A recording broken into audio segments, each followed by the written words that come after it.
Maths की अब unit 3 में हम लोग देखेंगे। यूनिट 3 में है समझो टेस्टिंग ऑफ हाइपोथेसिस। इसमें बेसिकली ना हम लोग different type of test perform करेंगे, जो पॉपुलेशन और सैंपल के वेरियस टेस्ट हम लोग देखेंगे कि कौन कौन से टेस्ट हैं और उसको हम लोग परफॉर्म करेंगे। तो इसमें सबसे पहले थ्योरी है स्टार्टिंग में। तो सबसे पहले थ्योरी में है ना कि पॉपुलेशन किसको कहते हैं। तो पॉपुलेशन ना बेसिकली जिससे हम लोग कोई सैंपल कलेक्ट करते हैं, जहाँ से हम लोग समझो कोई कलेक्शन ऑफ ऑब्जेक्ट है जिसमें हम लोग के पास, जहाँ से हम लोग इन्फॉर्मेशन कलेक्ट करते हैं और उसी में हम लोग जो स्टैटिस्टिकल इन्वेस्टिगेशन जिसमें हम लोग परफॉर्म करते हैं, उस पूरे सैंपल को हम लोग कहते हैं पॉपुलेशन, जिसको हम लोग यूनिवर्स भी कहते हैं। मतलब पॉपुलेशन का ये दूसरा नाम है यूनिवर्स। अब सैंपल क्या होता है, तो सैंपल ये होता है ना कि फिनाइट सबसेट ऑफ पॉपुलेशन।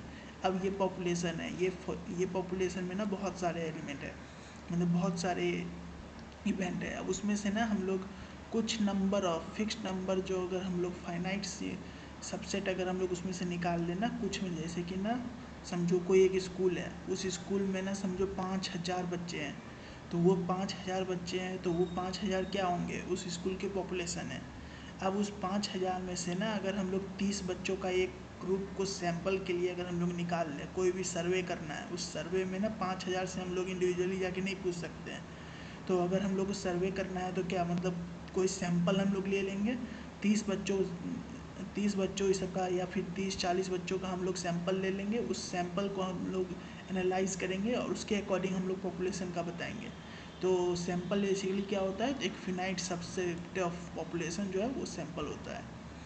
और फिर प्रोसेस ऑफ द सिलेक्शन, अब हम लोग वो सैंपल को कैसे सिलेक्ट करते हैं, उस प्रोसेस का नाम होता है सैम्पलिंग। ये हो गया समझो दो टर्म, पॉपुलेशन एंड सैंपल। अब दो टर्म और है, पैरामीटर और स्टैटिस्टिक्स। तो पैरामीटर जो है ना स्टैटिस्टिकल मेजर जो हम लोग कैलकुलेट करते हैं पॉपुलेशन के ऊपर।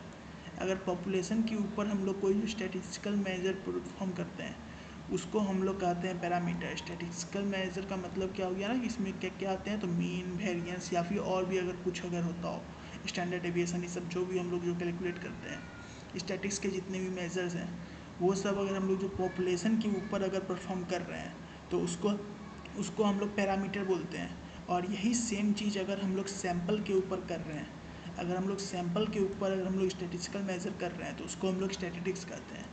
ये जितने भी थ्योरी वाले पार्ट है ना, ये सब एमसीक्यू के लिए याद रखना, एमसीक्यू में ये सारे पार्ट का जरूरत पड़ेगा। और फिर अब जो है ना सैम्पलिंग डिस्ट्रीब्यूशन, ये पढ़ने का कोई ज़रूरत नहीं है, ये बस वैसे ही है समझने के लिए, इसकी कोई पढ़ने की ज़रूरत नहीं है। एग्ज़ाम में इससे कुछ नहीं आता है, कोई ख़ास नहीं आता है इसमें, ना ही एमसीक्यू आता है ना ही कुछ, बस समझने के लिए था ये। अब जो है ना हम लोग के पास जो है ना टेस्ट ऑफ हाइपोथेसिस और टेस्ट ऑफ सिग्निफिकेंस क्या होता है। तो सबसे पहले ना हम लोग ये पता करते हैं ना कि नल और अल्टरनेटिव हाइपोथेसिस क्या होता है। तो नल हाइपोथेसिस हम लोग उस हाइपोथेसिस को कहते हैं जिसमें अगर ये एज्यूम किया जाता है ना कि कोई भी सिग्निफिकेंट डिफरेंस नहीं है। इसमें ना बेसिकली होता क्या है ना कि हम लोग जैसे कि पॉपुलेशन है और पॉपुलेशन और सैंपल है, पॉपुलेशन और सैंपल के बीच का जो पैरामीटर है ना, मतलब जो अगर हम लोग जो मेज़र हम लोग कैलकुलेट कर रहे हैं उन दोनों के बीच में अगर कोई अगर डिफरेंस नहीं है तो उसी को हम लोग नल हाइपोथेसिस कहते हैं।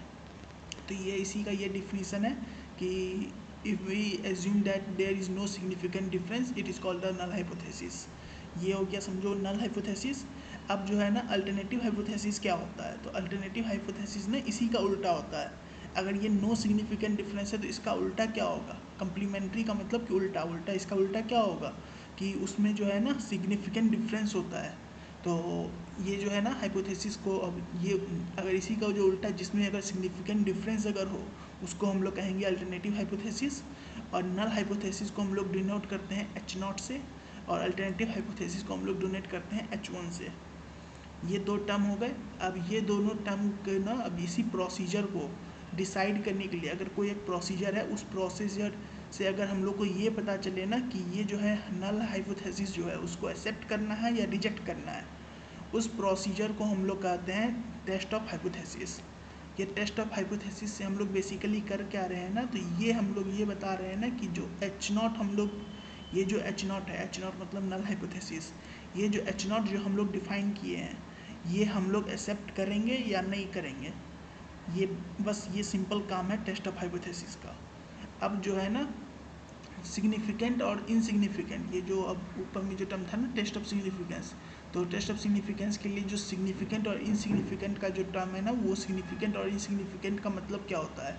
तो अब जो है ना, अगर हम लोग कोई पैरामीटर है, हम लोग के पास जो अगर थीटा नॉट जो है, अगर वो थीटा नॉट जो है वो पॉपुलेशन का पैरामीटर है, और थीटा जो है करस्पॉन्डिंग सैंपल का स्टैटिक्स अगर है, तो अगर उन दोनों के बीच में जो डिफरेंस है, वो डिफरेंस अगर सैम्पलिंग के फ्लक्चुएशन के कारण हो रही है, मतलब मान लो ना कि जैसे कि एक कॉलेज है, उस कॉलेज में 5,000 बच्चे हैं समझो, उस 5,000 बच्चे में ना हम लोग अलग अलग सैंपल लिए, 30 बच्चों का एक सैंपल लिए, दूसरे 30 बच्चों का अलग सैंपल लिए, फिर 30 बच्चों का अलग लिए, तो वो सैंपल जो है ना अलग अलग ले रहे हैं, इसके कारण जो फ्लक्चुएसन हो रहा है, इस फ्लक्चुएसन के कारण अगर कोई डिफरेंस अगर काउज हो रहा है, तो उस डिफरेंस को हम लोग कहते हैं इनसिग्निफिकेंट डिफरेंस। इसमें ना कुछ ज़्यादा बड़ा डिफरेंस नहीं होता है, बहुत माइनर डिफरेंस इसमें आएंगे, तो इसी को हम लोग इनसिग्निफिकेंट डिफरेंस कहते हैं। अब सिग्निफिकेंट डिफरेंस किसको कहते हैं, तो या तो वो पॉपुलेशन का पार्ट ना हो, कोई अगर हम लोग सैंपल लिए हैं, वो सैंपल है पॉपुलेशन का पार्ट ना हो, या फिर वो सैंपल बायस्ड हो। जैसे कि ना एग्जाम्पल के तौर पे, सिग्निफिकेंट डिफरेंस का एग्जाम्पल के तौर पे ना एक क्लास का एग्जाम्पल लो। जैसे कि एक क्लास है ना, उस क्लास में समझो 60 बच्चे हैं, उस 60 बच्चों का ना हम लोग उस 60 बच्चों का जो सैंपल हम लोग बनाए हैं, उस सैंपल में ना अगर हम लोग बाइसनेस करें, समझो 60 बच्चों का हाइट निकालना था, अब उस 60 बच्चों का हाइट निकालना था, उसमें से ना हम लोग क्या किए, तो हम लोग 10 बच्चों का सैंपल लिए, 60 बच्चों की क्लास में 10 बच्चों का सैंपल हम लोग लिए, और वो 10 बच्चों ना 10 बच्चे हम लोग ऐसा ले लिए ना कि जो हाइट में सबसे बड़े थे, जो हाइट में देखने से सबसे बड़े थे ना, उसकी हम लोग वैल्यू ले लिए, और उसकी वैल्यू को कैलकुलेट करके हम लोग अगर निकाले, तो ये तो बाइसनेस हुई ना, कि तुम अगर उसमें बाइसनेस कर रहे हो, अगर क्लास में है तो ऐसा तो नहीं है ना कि सब सारे बच्चे बड़े ही हैं, तुम सारे बड़े बच्चों को ले लोगे ना, तो उसमें क्या होगी, बाइसनेस होगी, तो उस बाइसनेस के कारण जो डिफरेंस प्रोड्यूस होगा ना, वो सिग्निफिकेंट डिफरेंस होगा। अब ये तो था समझो पहला केस, मतलब कि पहला केस जब हम लोग को सिग्निफिकेंट डिफरेंस मिलता है। अब दूसरा सिग्निफिकेंट डिफरेंस कब मिलता है ना, कि जैसे कि तुम्हारा क्लास की थी, उस क्लास का जो अगर हम लोग को जो निकालना था, तुम उस क्लास के जगह ना दूसरे क्लास का बच्चे का अगर तुम सैंपल ले आओगे, जैसे कि ना तुम्हारी क्लास थी, तुम्हारी क्लास का ना अगर मान लो एवरेज हाइट निकालना है, अब तुम ना अपने क्लास का सैंपल नहीं लेके किसी दूसरे क्लास का सैंपल ले आए। जैसे कि स्कूल की बात करो, स्कूल में समझो ना क्लास 1 का, मतलब क्लास 1 का जो बच्चा है ना, वो जो छोटा बच्चे होते हैं, उसका हम लोग को एवरेज हाइट निकालना था। तुम ना उस क्लास 1 के बच्चे का एवरेज हाइट निकालना था, तुम उस क्लास के ना किसी बच्चे को हम लोग सैंपल में लिए नहीं, सीधा गए क्लास 10 के सारे बच्चे ले लिए। तो मतलब तुम गलत पॉपुलेशन से अगर तुम सैंपल लेके आओगे, तब क्या होगा, तब भी सिग्निफिकेंट डिफरेंस होगा। तो सिग्निफिकेंट डिफरेंस इन दो कारणों के कारण आता है, या तो तुम पॉपुलेशन जो है ना गलत ले रहे हो, या फिर अगर तुम जो सैंपल है उस सैंपल में तुम बाइसनेस कर रहे हो, बाइस्ड सैंपल तुम ले रहे हो, तो उससे हम लोग को सिग्निफिकेंट डिफरेंस मिलता है। अब ये जो प्रोसेस होता है जिससे हम लोग को ये पता चले ना कि वो सिग्निफिकेंट है या फिर नहीं है, उस प्रोसेस को हम लोग कहते हैं टेस्ट ऑफ सिग्निफिकेंस। अब यही है समझो, ये बस कुछ टर्म थे। अब इसके अलावा जो है ना, क्रिटिकल रीजन और लेवल ऑफ सिग्निफिकेंस। तो अब जो क्रिटिकल रीजन और लेवल ऑफ सिग्निफिकेंस ना, जैसे कि हम लोग ने ये एज्यूम करते हैं ना, हम लोग जो है ना प्रैक्टिकल लाइफ में ये एक्सेप्ट करते हैं ना कि अगर जो सैंपल का जो स्टैटिस्टिक्स है, उसमें ना जो थोड़ा बहुत ऐसा जो होगा ना, जिसमें हम लोग के पास डिफरेंस मौजूद होगा, मतलब डिफरेंस आएगा ही। अगर हम लोग कोई पॉपुलेशन ले रहे हैं, उस पॉपुलेशन का जो अगर हम लोग कोई सैंपल लेंगे, तो उस पॉपुलेशन में ना कोई थोड़ा बहुत जो है ना डिफरेंस आएगा ही। तो उस डिफरेंस को ना हम लोग पहले से ही प्रिपेयर रहते हैं उस डिफरेंस के लिए। अब उस डिफरेंस को ना हम लोग उसको हम लोग सिग्निफिकेंस, लेवल ऑफ सिग्निफिकेंस से हम लोग जो है ना डोनेट करते हैं, और उसको मतलब कि इतने लेवल ऑफ सिग्निफिकेंस तक ना वो एक्सेप्टेबल होता है। तो ऐसा अगर हम लोग को मान लो ना कि कोई अगर हम लोग 5% अगर लेवल ऑफ सिग्निफिकेंस है, उसके लिए अगर हम लोग कर रहे हैं, तो 5% का ये जो एरिया है ना, ये जो एरिया यहाँ तक हम लोग, इससे आगे का जो एरिया होगा, इसमें हम लोग को क्या होगा, एक्सेप्ट करेंगे। मतलब 5% से ज़्यादा अगर होगा ना, तो हम लोग रिजेक्ट करना है। हम लोग 5% तक ना ये एज्यूम करके चले हैं ना कि 5% तक अगर कुछ आया अगर डिफरेंस, तो उस डिफरेंस को हम लोग एज्यूम कर लेंगे ना, तो उस डिफरेंस को हम लोग एक्सेप्ट कर लेंगे। तो 5% तक को हम लोग एक्सेप्ट कर रहे हैं, तो 5% जो है ना, इतना जो एरिया है, या फिर इस तरफ से भी जो 5% का जो ये जो एरिया है पूरा को हम लोग एक्सेप्ट कर रहे हैं, तो ये पूरा जो है ना एक्सेप्टेंस एरिया है। और फिर रिजेक्शन एरिया क्या हो जाएगा, तो 5% से जो थोड़ा भी ज़्यादा हो जाए तो वो सारे एरिया जो है ना रिजेक्ट हो जाएंगे। 5% से लेके जितने भी एरिया है ना वो रिजेक्शन एरिया हो जाएगा। तो यही है। अब जो है ना जो टेस्ट हम लोग करते हैं, जो H1 है, जो H0 तो हम लोग समझ गए कि H0 जो है ना वो इनसिग्निफिकेंट होता है। H0 क्या होता है, तो H0 जो होता है उसमें क्या होता है, थीटा जो है ना वो हमेशा इक्वल टू होता है थीटा नॉट। H0 का मतलब ये है ना कि नो सिग्निफिकेंट डिफरेंस। तो इन दोनों का नो सिग्निफिकेंट डिफरेंस यानी कि लगभग इक्वल है, तो यही theta is equal to theta not. लेकिन H1 में क्या होता है ना कि 3 केस होता है। ये पहला केस वो तो इक्वल नहीं है, दूसरा केस वो लेस देन है, और तीसरा कि वो जो है ग्रेटर देन है। अब क्या लेस देन है, मतलब ये जो है ना थीटा, ये है समझो हम लोग के पास सैंपल का, और ये थीटा नॉट जो है ना ये पॉपुलेशन का। तो थीटा का अगर जो पैरामीटर है, मतलब सैंपल का जो पैरामीटर है, अगर वो नॉट इक्वल टू हो जाए अगर पॉपुलेशन के पैरामीटर से, तो उसको हम लोग बोथ साइड टेल, उसमें ना हम लोग बोथ साइड टेस्ट यूज़ करते हैं, टू टेल टेस्ट हम लोग यूज़ करते हैं। और उसके बाद अगर वो लेस देन अगर सिंबल हो जाए तो उसमें हम लोग लेफ्ट टेल करते हैं, और ग्रेटर देन होने पे राइट टेल यूज़ करते हैं। ये हम लोग न्यूमेरिकल में याद रखेंगे, मतलब न्यूमेरिकल में इसका यूज़ करेंगे जब हम लोग इसका न्यूमेरिकल बनाएंगे ना। तो ये अगर ये सिंबल अगर आया theta is greater than theta naught, या फिर मतलब ये थीटा तो नहीं रहेगा ना, मीन जैसे कि मीन निकालेंगे तो मीन का अलग, ये थीटा क्या है, ये एक तरह से स्टैटिकल पैरामीटर है। ये कुछ भी हो सकता है, मीन, वेरिएंस या फिर स्टैंडर्ड डेविएशन, कुछ भी हो सकता है जो क्वेश्चन के अकॉर्डिंग। नॉर्मली मीन या प्रोपोर्शन ही होता है, तो ये कुछ भी समझो एक तरह से पैरामीटर है। अब इस पैरामीटर में ना अगर ग्रेटर देन या लेस देन का सिंबल होगा ना, तो लेफ्ट टेल टेस्ट और राइट टेल टेस्ट हम लोग यूज़ करेंगे, और फिर नॉट इक्वल टू है तो उसमें टू टेल टेस्ट हम लोग यूज़ करते हैं। अब जो ये पॉइंट है, ये जो पॉइंट है ना, जिस पॉइंट से ये एक्सेप्टेंस और रिजेक्शन का जो डिवीज़न हुआ है, मतलब इस पॉइंट के बाद से ना ये जो लाइन है, ये लाइन जो है ना बाउंड्री लाइन है रिजेक्शन और एक्सेप्टेंस के बीच का बाउंड्री वॉल है। तो उस पॉइंट को हम लोग कहते हैं क्रिटिकल वैल्यू। और हम लोग को ये क्रिटिकल वैल्यू जो है ना याद रखनी होती है कोई पैरामीटर की, 1% की और 5% की, तो कंपलसरी तौर पे तुम्हें याद होनी चाहिए कि क्या क्या है 1% और 5% का। तो इसी को हम लोग सिग्निफिकेंट वैल्यू भी कहते हैं, जिसको हम लोग डिनोट करते हैं जेड अल्फ़ा से। और ये जेड अल्फ़ा ही ना हम लोग के पास इस चैप्टर में बहुत ज़्यादा यूज़ होगा स्टार्टिंग में, मतलब टेस्ट 1, टेस्ट 2, टेस्ट 3, टेस्ट 4 तक जो है ना ये जेड अल्फ़ा की वैल्यू ही हम लोग मोस्टली यूज़ करेंगे। तो अब जो है ना ये जेड अल्फ़ा की वैल्यू जो टेबल है ना 1% और 5% के लिए ये टेबल है। ये टेबल को हम लोग एकदम अच्छे से समझो, एक तरह से रट्टा मार के रखना होगा कि हम लोग, वैसे तो तुम्हारे पास जो एग्ज़ाम में जो टेबल आएंगे तो उसमें तो तुम चाहो तो देख सकते हो, पर हम लोग को ना ये रट्टा एकदम मार के रखना होगा ताकि कोई दिक्कत ना हो। बाई चांस समझो कि अगर तुमको खोजने में दिक्कत हो रही है तो तुमको याद तो रहेगा कम से कम कि हाँ ये टेबल मतलब इसकी वैल्यू ये थी, तो उससे यूज़ कर लोगे। और याद रखना कि इस टेबल को देखने में ना टू टेल टेस्ट के लिए 1% का वैल्यू ये है, लेफ्ट टेल के लिए ये है, और राइट टेल के लिए ये है। तो क्वेश्चन जब आएगा ना, क्वेश्चन जब हम लोग बनाएंगे तो टू टेल टेस्ट के लिए जो जेड अल्फ़ा की वैल्यू होगी उसमें हम लोग टू टेल्ड वाले में ही चेक करेंगे। ऐसा ना हो ना कि 1% देखे और 1% में आके इसकी वैल्यू ये उठा लिए टू टेल टेस्ट में, ऐसा नहीं करना है। टू टेल में हम लोग के पास ना टू टेल का ये जो वैल्यू है इस वैल्यू को ही उठा के लेके जाना है। तो ये हम लोग को ये दो तो इम्पोर्टेंट तौर पे याद करना है, इसको 1% और 5% पे को जो है ना हम लोग को याद कर ही लेना है। और 2% और 10% को ना अपनी मर्जी है, तुम याद, उतना इम्पोर्टेंट नहीं है, नॉर्मली क्वेश्चन में नहीं आता है 2% और 10%। तो इसको चाहो तो तुम याद कर भी सकते हो, नहीं भी करोगे ना तो कोई दिक्कत नहीं है। तो अब ये जो है ना जेड अल्फ़ा की जो वैल्यू है, ये जेड अल्फ़ा की वैल्यू जो है वो 1.96 है अगर 5% के लिए। ये जो जेड अल्फ़ा की वैल्यू जो है ये 1.96 अगर है 5% के लिए। इसका मतलब क्या हुआ कि ये जो पी ऑफ जेड है ना ये लेस देन इक्वल टू 9% का जो वैल्यू होगी वो क्या होगी, P of minus 1.96 less then Z less than 1.96। ये जो वैल्यू है ना ये 95% की वैल्यू जो होगी ये होगी इसकी वैल्यू। ये बस हम लोग को बस वैसे मतलब इसको रिप्रेजेंट हम लोग कैसे कर रहे हैं ना, तो ये रिप्रेजेंटेशन है इसकी, वैसे कोई यूज़ नहीं है।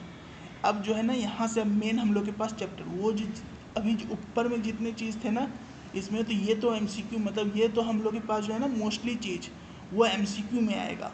हम लोग को एक ये जो है ये न्यूमेरिकल में यूज़ होगा, बाकी अब जो है ना मोस्टली चीज़ जो है ना वो एमसीक्यू में आने वाला चीज़ था। अब जो है ना यहाँ से हम लोग के पास क्वेश्चन सॉल्व करने का आ गया कि यहाँ से हम लोगों ने क्वेश्चन कैसे सॉल्व करना है। तो इस पूरे चैप्टर में ना सेम प्रोसीजर फॉलो होगा हर टेस्ट के लिए। हर टेस्ट में लगभग तुमको यही सब चीज़ तुमको करना होगा, हर क्वेश्चन में यही 5 स्टेप है ना, हर 5 स्टेप तुम्हें करना ही होगा। तो सबसे पहला स्टेप क्या है कि हम लोग नल हाइपोथेसिस को डिफाइन करेंगे। नल हाइपोथेसिस को डिफाइन करेंगे मतलब H0 को डिफाइन करेंगे। फिर अल्टरनेटिव हाइपोथेसिस को हम लोग डिफाइन करेंगे, इसका मतलब कि H1 को डिफाइन करेंगे। और फिर ना इससे हम लोग नेचर ऑफ द टेस्ट भी बताएंगे, मतलब H0 को तो डिफाइन करेंगे ही। अब H0 का ना 3 केस था, एक था नॉट इक्वल टू, एक था लेस देन और एक था ग्रेटर देन। ये तीनों में से ना कौन सा होगा ना ये भी हम लोग डिसाइड करेंगे इसमें H1 में। ये फर्स्ट स्टेप में था नल हाइपोथेसिस, सेकेंड में है अल्टरनेटिव हाइपोथेसिस, तीसरे में क्या करेंगे ना हम लोग LOS को एज्यूम करेंगे और उस LOS पे जेड अल्फ़ा की वैल्यू हम लोग नोट करेंगे। ये जो जेड अल्फ़ा की वैल्यू है ना ये LOS 1%, 5% ऐसे जो है ना ये स्टैंडर्ड LOS की जो वैल्यू है, इस पर जेड अल्फ़ा की वैल्यू को हम लोग नोट करेंगे थर्ड स्टेप में। अब चौथा स्टेप में क्या करेंगे तो हम लोग क्वेश्चन से जो डाटा गिवन है उस डाटा के अकॉर्डिंग ना जेड की वैल्यू फाइंड आउट करेंगे। क्वेश्चन से हम लोग जेड की वैल्यू फाइंड आउट करेंगे। अब पांचवा स्टेप में क्या करेंगे ना कि वो जो जेड की वैल्यू अभी हम लोग फाइंड आउट किए उसको हम लोग कंपेयर करेंगे जेड अल्फ़ा से। अगर वो लेस देन है, उसका जो मॉडुलो है वो अगर लेस देन है जेड अल्फ़ा से, तो H0 जो है वो एक्सेप्ट होगा। याद रखना कि ये लेस देन होगा तभी एक्सेप्ट होगा, लेस देन होने पे ये एक्सेप्ट होगा। और एक्सेप्ट होने का मतलब जो है ना वो इनसिग्निफिकेंट डिफरेंस है, मतलब H0 जो है ना वो एक्सेप्ट हुआ है तो इसका क्या मतलब है कि कोई सिग्निफिकेंट डिफरेंस नहीं है उन दोनों के बीच, इक्वल है मतलब दोनों। अब जो है ना अगर लेस देन नहीं हुआ, अगर ग्रेटर देन हुआ तो ये क्या होगा H0 जो है वो रिजेक्ट हो जाएगा। रिजेक्ट होने का मतलब कि सिग्निफिकेंट डिफरेंस है इन दोनों के बीच, मतलब ये जो डिफरेंस है ना वो इस केस में आएगा। ये जो है ना ग्रेट या तो नॉट इक्वल टू है या फिर ग्रेटर देन है या फिर स्मॉलर देन है, ये जो है इस केस में आएगा यहाँ पे। अब जो है अब एक और क्वेश्चन आता है ना ये एमसीक्यू के लिए। एमसीक्यू के लिए एक तरह से एक समझो क्वेश्चन है ना कि टाइप 1 एरर और टाइप 2 एरर क्या होता है ये समझो है। तो ये टाइप 1 एरर के लिए ना कीवर्ड, जो कीवर्ड है ना कि हम लोग समझने के लिए, टाइप 1 एरर में ना कीवर्ड है प्रोड्यूसर रिस्क, टाइप 2 एरर में है कंज्यूमर रिस्क। तो टाइप 1 एरर में ना प्रोड्यूसर रिस्क, इससे तुमको क्या पता चलेगा प्रोड्यूसर रिस्क कब होगा, जब ना प्रोड्यूसर अच्छा सामान बनाएगा लेकिन कोई वो सामान बिक नहीं रहा है, कोई कंज्यूमर ना उस अच्छे सामान को नहीं खरीद रहा है। तो इसमें रिस्क किसका है, प्रोड्यूसर का, क्योंकि प्रोड्यूसर तो अपना पैसा लगाया, उस पैसा लगा के अच्छा सामान बनाया, लेकिन वो कोई कंज्यूमर ना उस सामान को खरीद ही नहीं रहा है, तो उसमें प्रोड्यूसर का पैसा बर्बाद हुआ ना। तो एक तरह से रिस्क किसका है, इसमें प्रोड्यूसर का रिस्क है। तो यही टाइप 1 में एरर में क्या होता है कि सिमिलर जो है ना वही जो है जो टाइप 1 में एरर में क्या होता है, तो हम लोग रिजेक्ट कर देते हैं गुड आइटम को और एक्सेप्ट कर लेते हैं, मतलब रिजेक्ट कर देते हैं गुड आइटम को एक तरह से। अब जो है ना टाइप 2 एरर में जो कीवर्ड है वो क्या है, कंज्यूमर रिस्क। तो इसमें क्या होता है ना कि इसमें हम लोग क्या करते हैं, जो कंज्यूमर है वो ना ख़राब सामान खरीद लेता है, मतलब हम लोग अगर है ना कंज्यूमर समझो, तो हम लोग क्या करेंगे ना कि ख़राब सामान को खरीद लेंगे, जो सामान की क्वालिटी बहुत ख़राब है उस सामान को हम लोग खरीद लेंगे। तो रिस्क किसकी हुई, हम लोग की, क्योंकि अगर वो सामान ख़राब हो गया तो वो पूरे पैसे हमारे बर्बाद हो गए। तो एक तरह से कंज्यूमर का वो रिस्क है। तो कंज्यूमर रिस्क में ना ये होता है, प्रोड्यूसर में क्या होता है, तो गुड सामान को वो कंज्यूमर रिजेक्ट कर देता है, मतलब कंज्यूमर खरीदता नहीं है। और कंज्यूमर रिस्क में क्या होता है, तो कंज्यूमर जो है ना बैड क्वालिटी प्रोडक्ट को खरीद लेता है। ये हो गया समझो एक तरह से एमसीक्यू के पॉइंट ऑफ व्यू से, बस ये है, मतलब इसका डेफिनेशन बस पढ़ना है एमसीक्यू के लिए। अब जो वो जो टेस्ट है ना, तो टेस्ट हम लोग के पास ना दो, मतलब इसमें ना लास्ट सैंपल है और एक है स्मॉल सैंपल।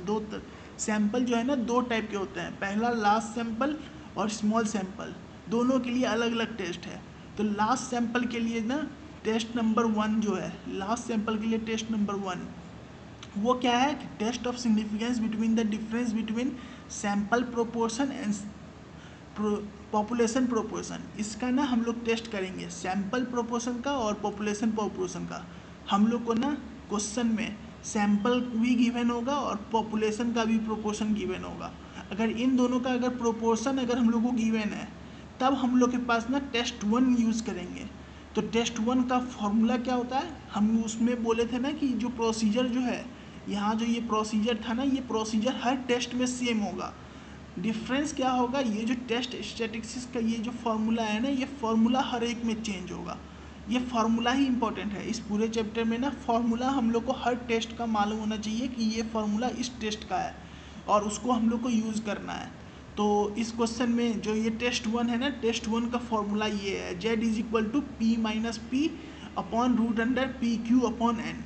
और इसमें जो ये p है ना बिग P और ये q ये पॉपुलेशन का है और ये जो है p जो है स्मॉल p जो है, ये जो स्मॉल p है ये हम लोग के पास सैंपल का है और ये जो बिग P है ये पॉपुलेशन का है। अब ये पी क्यू है तो q की वैल्यू क्या होगी, तो q की वैल्यू 1 माइनस p होती है। ये हो गया समझो टेस्ट इसका। और इसी टेस्ट में ना मतलब अगर टेस्ट ये तो हम लोग जो है ना ऊपर में भी पढ़ चुके हैं, यहाँ पे जो प्रोसीजर जो हम लोग पढ़े थे ना, तो वही चीज़ यहाँ लिखा हुआ है कि अगर z की वैल्यू जो हम लोग कैलकुलेट करके लाएंगे, ये जो z की वैल्यू जो हम लोग कैलकुलेट करके ला रहे हैं, ये z की वैल्यू अगर z अल्फ़ा की वैल्यू से छोटी होगी तो इसका क्या मतलब है कि difference between the sample proportion p and the population proportion p is not significant. जो अगर लेस देन p था तो लेस देन p के लिए क्या था, H not is accepted. H not is accepted का क्या मतलब था कि इनसिग्निफिकेंट है, वही चीज़ यहाँ लिखा हुआ है। इसमें हम लोग को क्या चेक कर रहे हैं, डिफरेंस बिटवीन सैंपल प्रोपोर्शन और पॉपुलेशन प्रोपोर्शन ना। तो ये दोनों जो है ना क्या होंगे, इन दोनों के बीच का जो डिफरेंस होगा वो इनसिग्निफिकेंट है, मतलब ये डिफरेंस उतना ज़्यादा नहीं है जिसको हम लोग सिग्निफिकेंट मान सकें। और एट अल्फ़ा परसेंट LOS, ये जो जेड अल्फ़ा है ना, तो ये अल्फ़ा परसेंट LOS पे ये इनसिग्निफिकेंट है। ये हम लोग के पास समझो ये टेस्ट 1 है। अब टेस्ट 1 में ना कुछ नोट करने वाली पॉइंट ये है कि अगर p की वैल्यू अगर गिवन नहीं हो, if p is not known, तो हम लोग ये एज्यूम करते हैं ना कि p is nearly equal to p। जो सैंपल का जो p है ना वो इक्वल हो जाएगा, मतलब वो नियरली इक्वल है p से, मतलब पॉपुलेशन का जो प्रोपोर्शन है वो उसके इक्वल है सैंपल का प्रोपोर्शन। तो इसी में बस इस फार्मूला में हम लोग उसको रिप्लेस कर देंगे।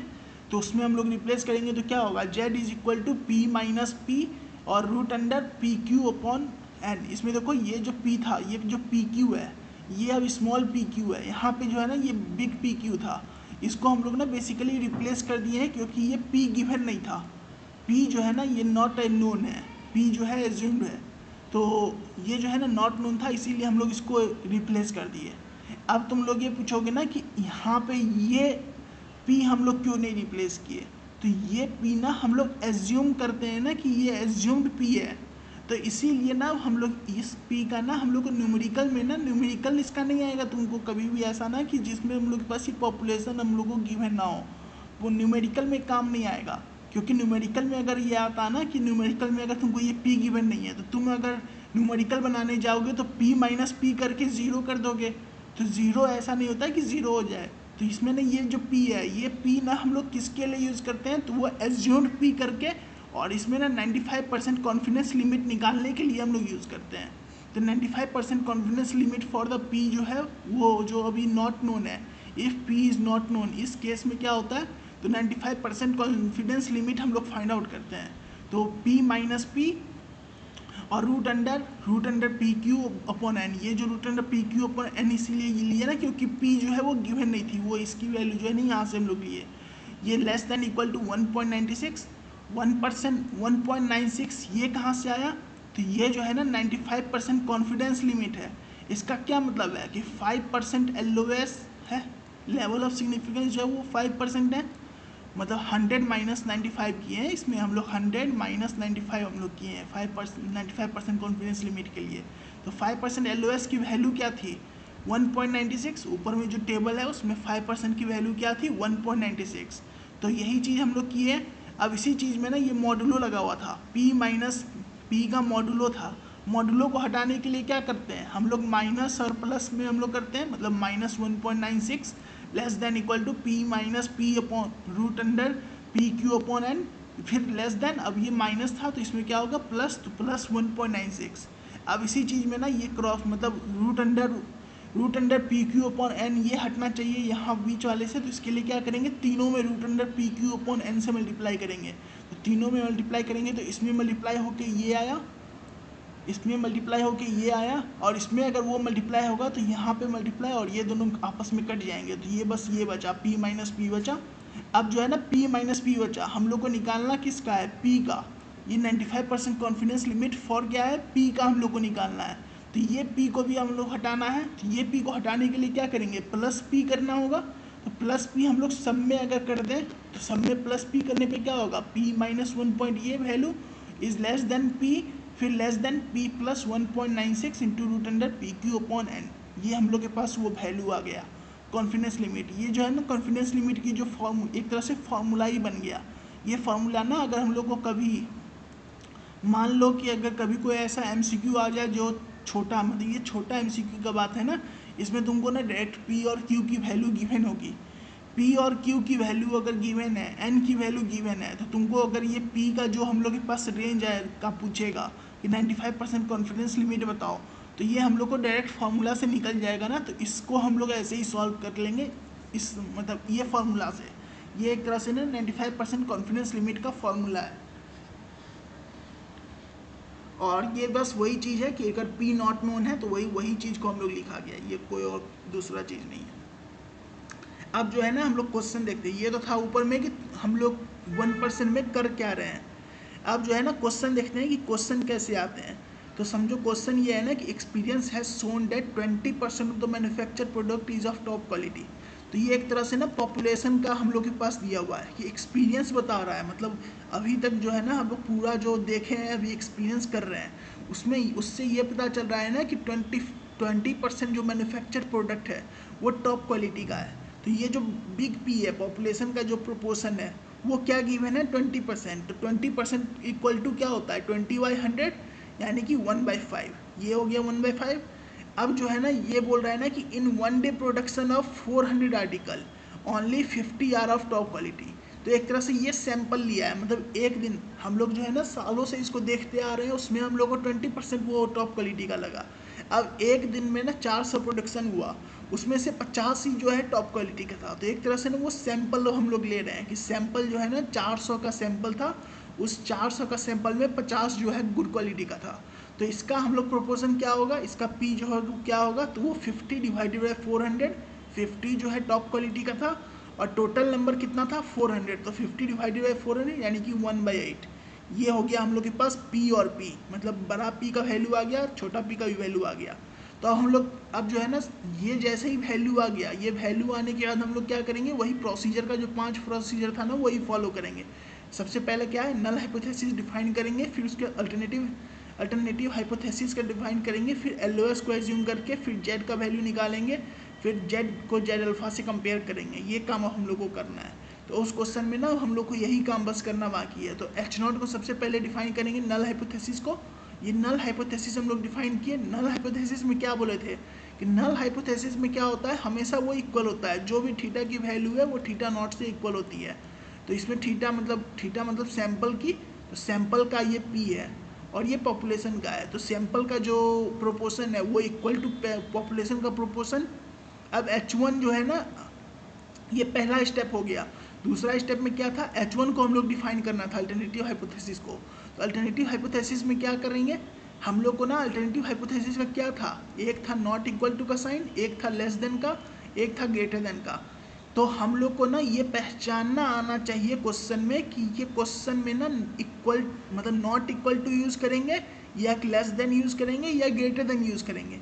अगर ये पहचानना आ गया ना तो ये यूनिट में ना बस एक क्वेश्चन करो, उसके बाद सारे क्वेश्चन तुम वैसे ही कर सकते हो, कोई दिक्कत, बस फार्मूला तुम्हें मालूम होनी चाहिए। ये पहचानना इंपॉर्टेंट है। तो इस क्वेश्चन में ना, इस क्वेश्चन में देखो उसके बाद कहा क्या है कि so that the idea the production of the day chosen was not representative sample और the hypothesis of 20% was wrong। एक तरह से ना हम लोग को ये चेक करना है ना कि वो सही है या गलत है, मतलब एक तरह से हम लोग को ये प्रूफ करना है कि वो गलत है।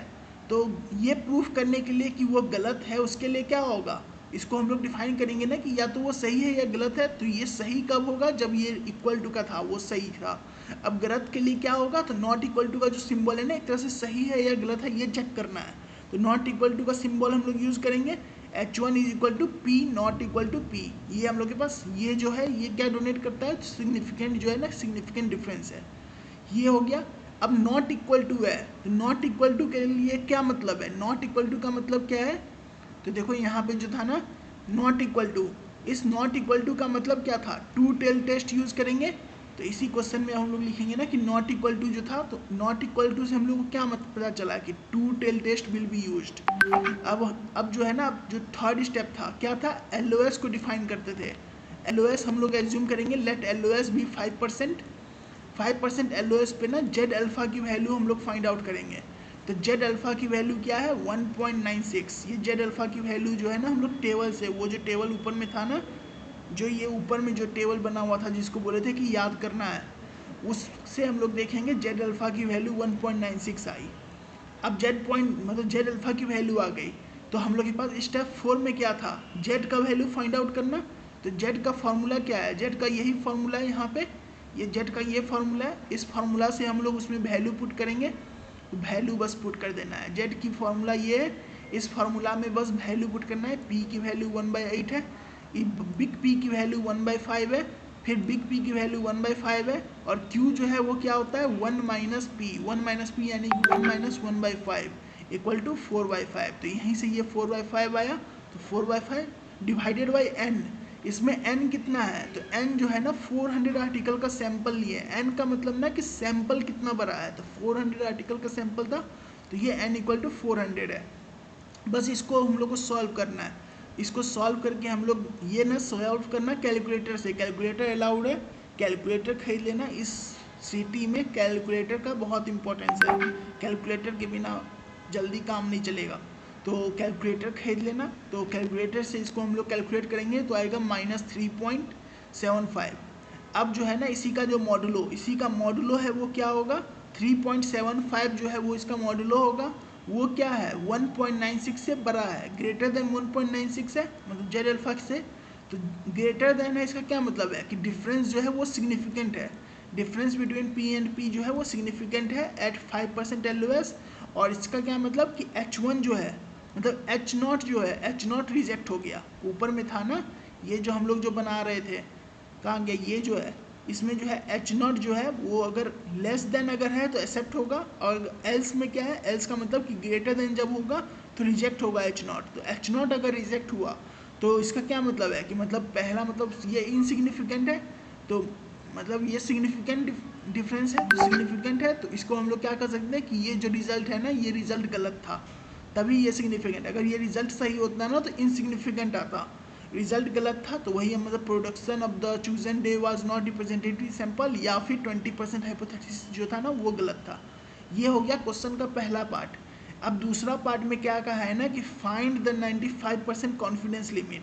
तो 95% कॉन्फिडेंस लिमिट का ये जो फार्मूला है ना, बस ये फार्मूला पुट कर देना है, ये फार्मूला यहाँ लिख दो, और इस फार्मूला के बेसिस पे ना बस वैल्यू पुट कर दो और आंसर ले आ जाओ। ये आंसर कैलकुलेटर से कैलकुलेट करके लाना है, कैलकुलेटर से बस कैलकुलेट करो और ये आंसर आ गया।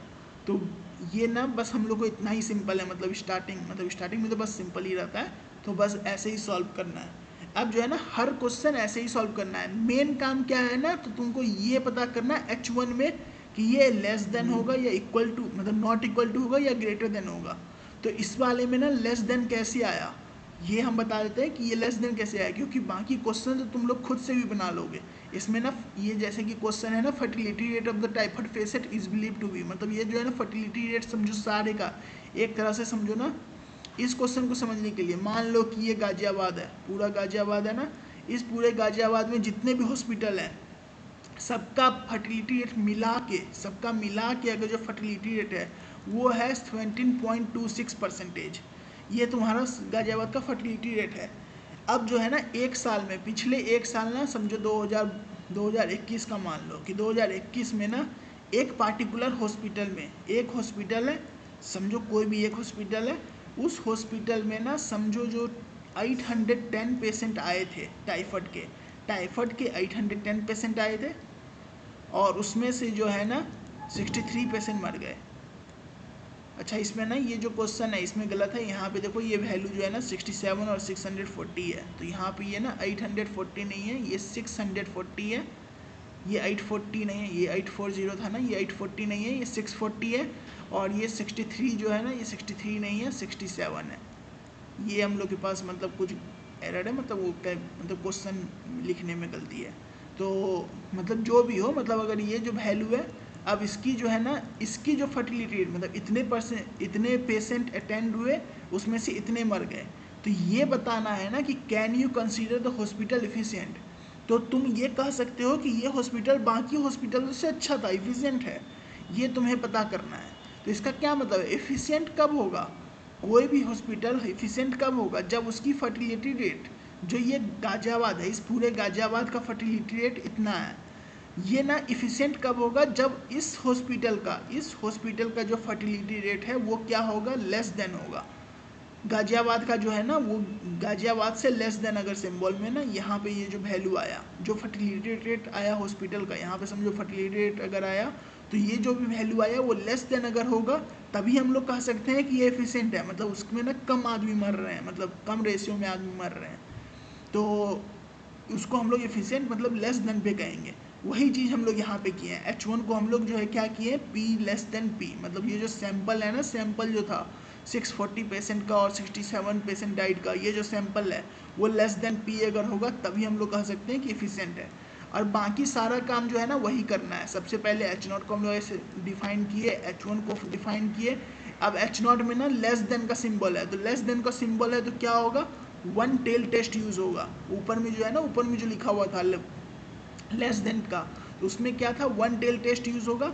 अब वन टेल टेस्ट के लिए ना हम लोग ये जो है ना, लेट LOS भी 1%, और तुम लोग अब ये सोचोगे ना कि ये LOS ना हम लोग पिछले में 5 लिए थे, इसमें 1 ले रहे हैं, ये क्या चल रहा है, तो ये ना अपनी मर्जी से ले सकते हैं, ये हम लोग एज्यूम कर रहे हैं। क्वेश्चन में अगर गिवन नहीं है ना, क्वेश्चन में अगर गिवन नहीं है तो 1% और 5% से ले 1% और 5% में से ना कोई भी एक ले लो, तुम्हारी मर्जी है, तुम अपना ले लो। और उसके बाद ना ये जेड अल्फ़ा की वैल्यू -2.33 ये आई, ये -2.33 कैसे आई, ये जो है ना जेड अल्फ़ा की वैल्यू, याद रखना कि जेड अल्फ़ा की वैल्यू देखने में ना दिक्कत नहीं हो, क्योंकि इससे ना सारे क्वेश्चन गलत हो जाएंगे अगर तुम सही से नहीं देखोगे। तो देखो जेड अल्फ़ा की वैल्यू जो है ना 1% के लिए -2.33 ये हम लोग लिए हैं, तो ये देखो लेफ्ट टेल टेस्ट के लिए है। लेफ्ट टेल टेस्ट मतलब क्या होता है, तो लेफ्ट टेल टेस्ट मतलब लेस देन, ये जो लेस देन का सिंबल था ना, इसी को हम लोग लेफ्ट टेल कहते हैं। तो वही चीज़ जो है ना इस क्वेश्चन में क्या था, इस क्वेश्चन में हम लोग के पास क्या था, इस क्वेश्चन में लेफ्ट मतलब लेस देन का जो सिंबल था उसका हम लोग यूज़ कर रहे थे, इसीलिए हम लोग लेफ्ट टेल टेस्ट का जो वैल्यू था ना वो वैल्यू पुट किए। अब वही वैल्यू पुट किए तो जेड अल्फ़ा की वैल्यू आ गई। अब जेड की वैल्यू को हम लोग कैलकुलेट करेंगे, जेड की वैल्यू को कैलकुलेट करके अब हम लोग कंपेयर करेंगे जेड इज अब जो है कैलकुलेट करने पे क्या पता चला कि जेड की वैल्यू जो है ना वो ग्रेटर है। इसका क्या मतलब है कि ये जो है ना इनसिग्निफिकेंट मतलब लेस देन है, मतलब H0 जो है ना वो रिजेक्ट हो गया और H1 एक्सेप्ट हो गया। H1 एक्सेप्ट हुआ, इसका क्या मतलब है कि हॉस्पिटल जो है वो एफिशिएंट है, तो वही हम लोग कह देंगे कि ये हॉस्पिटल जो है एफिशिएंट है। ये था समझो पहला टेस्ट। अब जो है ना टेस्ट टू में क्या होगा, बस फार्मूला मतलब टेस्ट टू में क्या होगा ना कि इसमें हम लोग टेस्ट कर रहे हैं significance of difference between two sample proportion. इसमें ना एक पिछले में क्या था, पिछला वाला टेस्ट में क्या था, एक सैंपल का था और एक पॉपुलेशन का था। इसमें क्या है कि दो सैंपल प्रोपोर्शन हम लोग यूज़ कर रहे हैं। तो दो सैंपल के लिए क्या होगा, तो लेट P1 और P2 जो है ना दो प्रोपोर्शन अगर है तो, और N1 और N2 जो है वो दो साइज है, मतलब साइज ऑफ टू सैंपल है, तो उसके लिए जो प्रोपोर्शन होगा ना, उसके लिए जो फॉर्मूला है वो क्या होगा, तो Z is equal to P1 minus P2 root under PQ upon 1/N1 plus 1/N2, और इसमें जो Q की वैल्यू होगी वो क्या होगी 1 माइनस P। यही हम लोग के पास बस ये। अब जो है ना इस क्वेश्चन में भी अब नोट करने वाला पॉइंट क्या है कि अगर P की वैल्यू गिवन नहीं है, अगर ये जो P है ना इस P की वैल्यू अगर गिवन नहीं है, तब हम लोग क्या करेंगे, तो हम लोग ना ये P की वैल्यू को रिप्लेस करेंगे ये इस P बार से, P बार की वैल्यू से, और इस P बार की वैल्यू क्या होती है N1 into P1 plus N2 into P2 divided by N1 plus N2, ये हम लोग के पास P की वैल्यू होगी, P बार की वैल्यू, ये वैल्यू हम लोग के पास आया। अब इसी वैल्यू को हम लोग रिप्लेस करेंगे और इसमें भी बाकी जितना काम कर रहे हैं ना सब कुछ सेम वही चीज़ है कि अगर जेड की वैल्यू जेड अल्फा से कम है तो वो क्या होगी, नॉट सिग्निफिकेंट होगी, और एच नॉट जो है उसमें एक्सेप्ट हो जाता है, H1 रिजेक्ट होता है। अगर ये अगर लेस देन और इक्वल टू नहीं है, मतलब ग्रेटर देन अगर होगी, तो ग्रेटर देन में क्या होगी, तो डिफरेंस जो है वो सिग्निफिकेंट होता है, सिग्निफिकेंट होगा यानी कि H नॉट जो है रिजेक्ट हो जाएगा और H1 एक्सेप्ट हो जाएगा। यही चीज़ हम लोग सब में कर रहे हैं, मतलब पिछला टेस्ट में तो वही कर रहे थे, बाकी आगे जो टेस्ट है ना उसमें भी हम लोग सब कुछ यही करेंगे। ये था समझो। अब इसी पे ना हम लोग क्वेश्चन देखेंगे। क्वेश्चन में क्या होगा ना कि random sample of 400 man and 600 women were asked whether they would like to have school near their residence. 200 man and 325 women were in favour of the proposal. Test the hypothesis that proportion of the man and woman in favour of proposal is same. अब ना इसमें हम लोग देखो कि हम लोग ना N1 एक तरह से ना N1 गिवन है 400 मैन गिवन है, N2 equal to 600 women given है। अब जो है ना प्रोपोर्शन हम लोग को गिवन है कि 200 मैन जो है ना फेवर में है, तो मतलब P1 जो है ना वो गिवन है 200/400, 200 मैन जो है ना 400 में से 200 मैन फेवर में है, तो 200/400 वो प्रोपोर्शन P1 है पहला का, मतलब N1 का प्रोपोर्शन क्या होगा 0.5।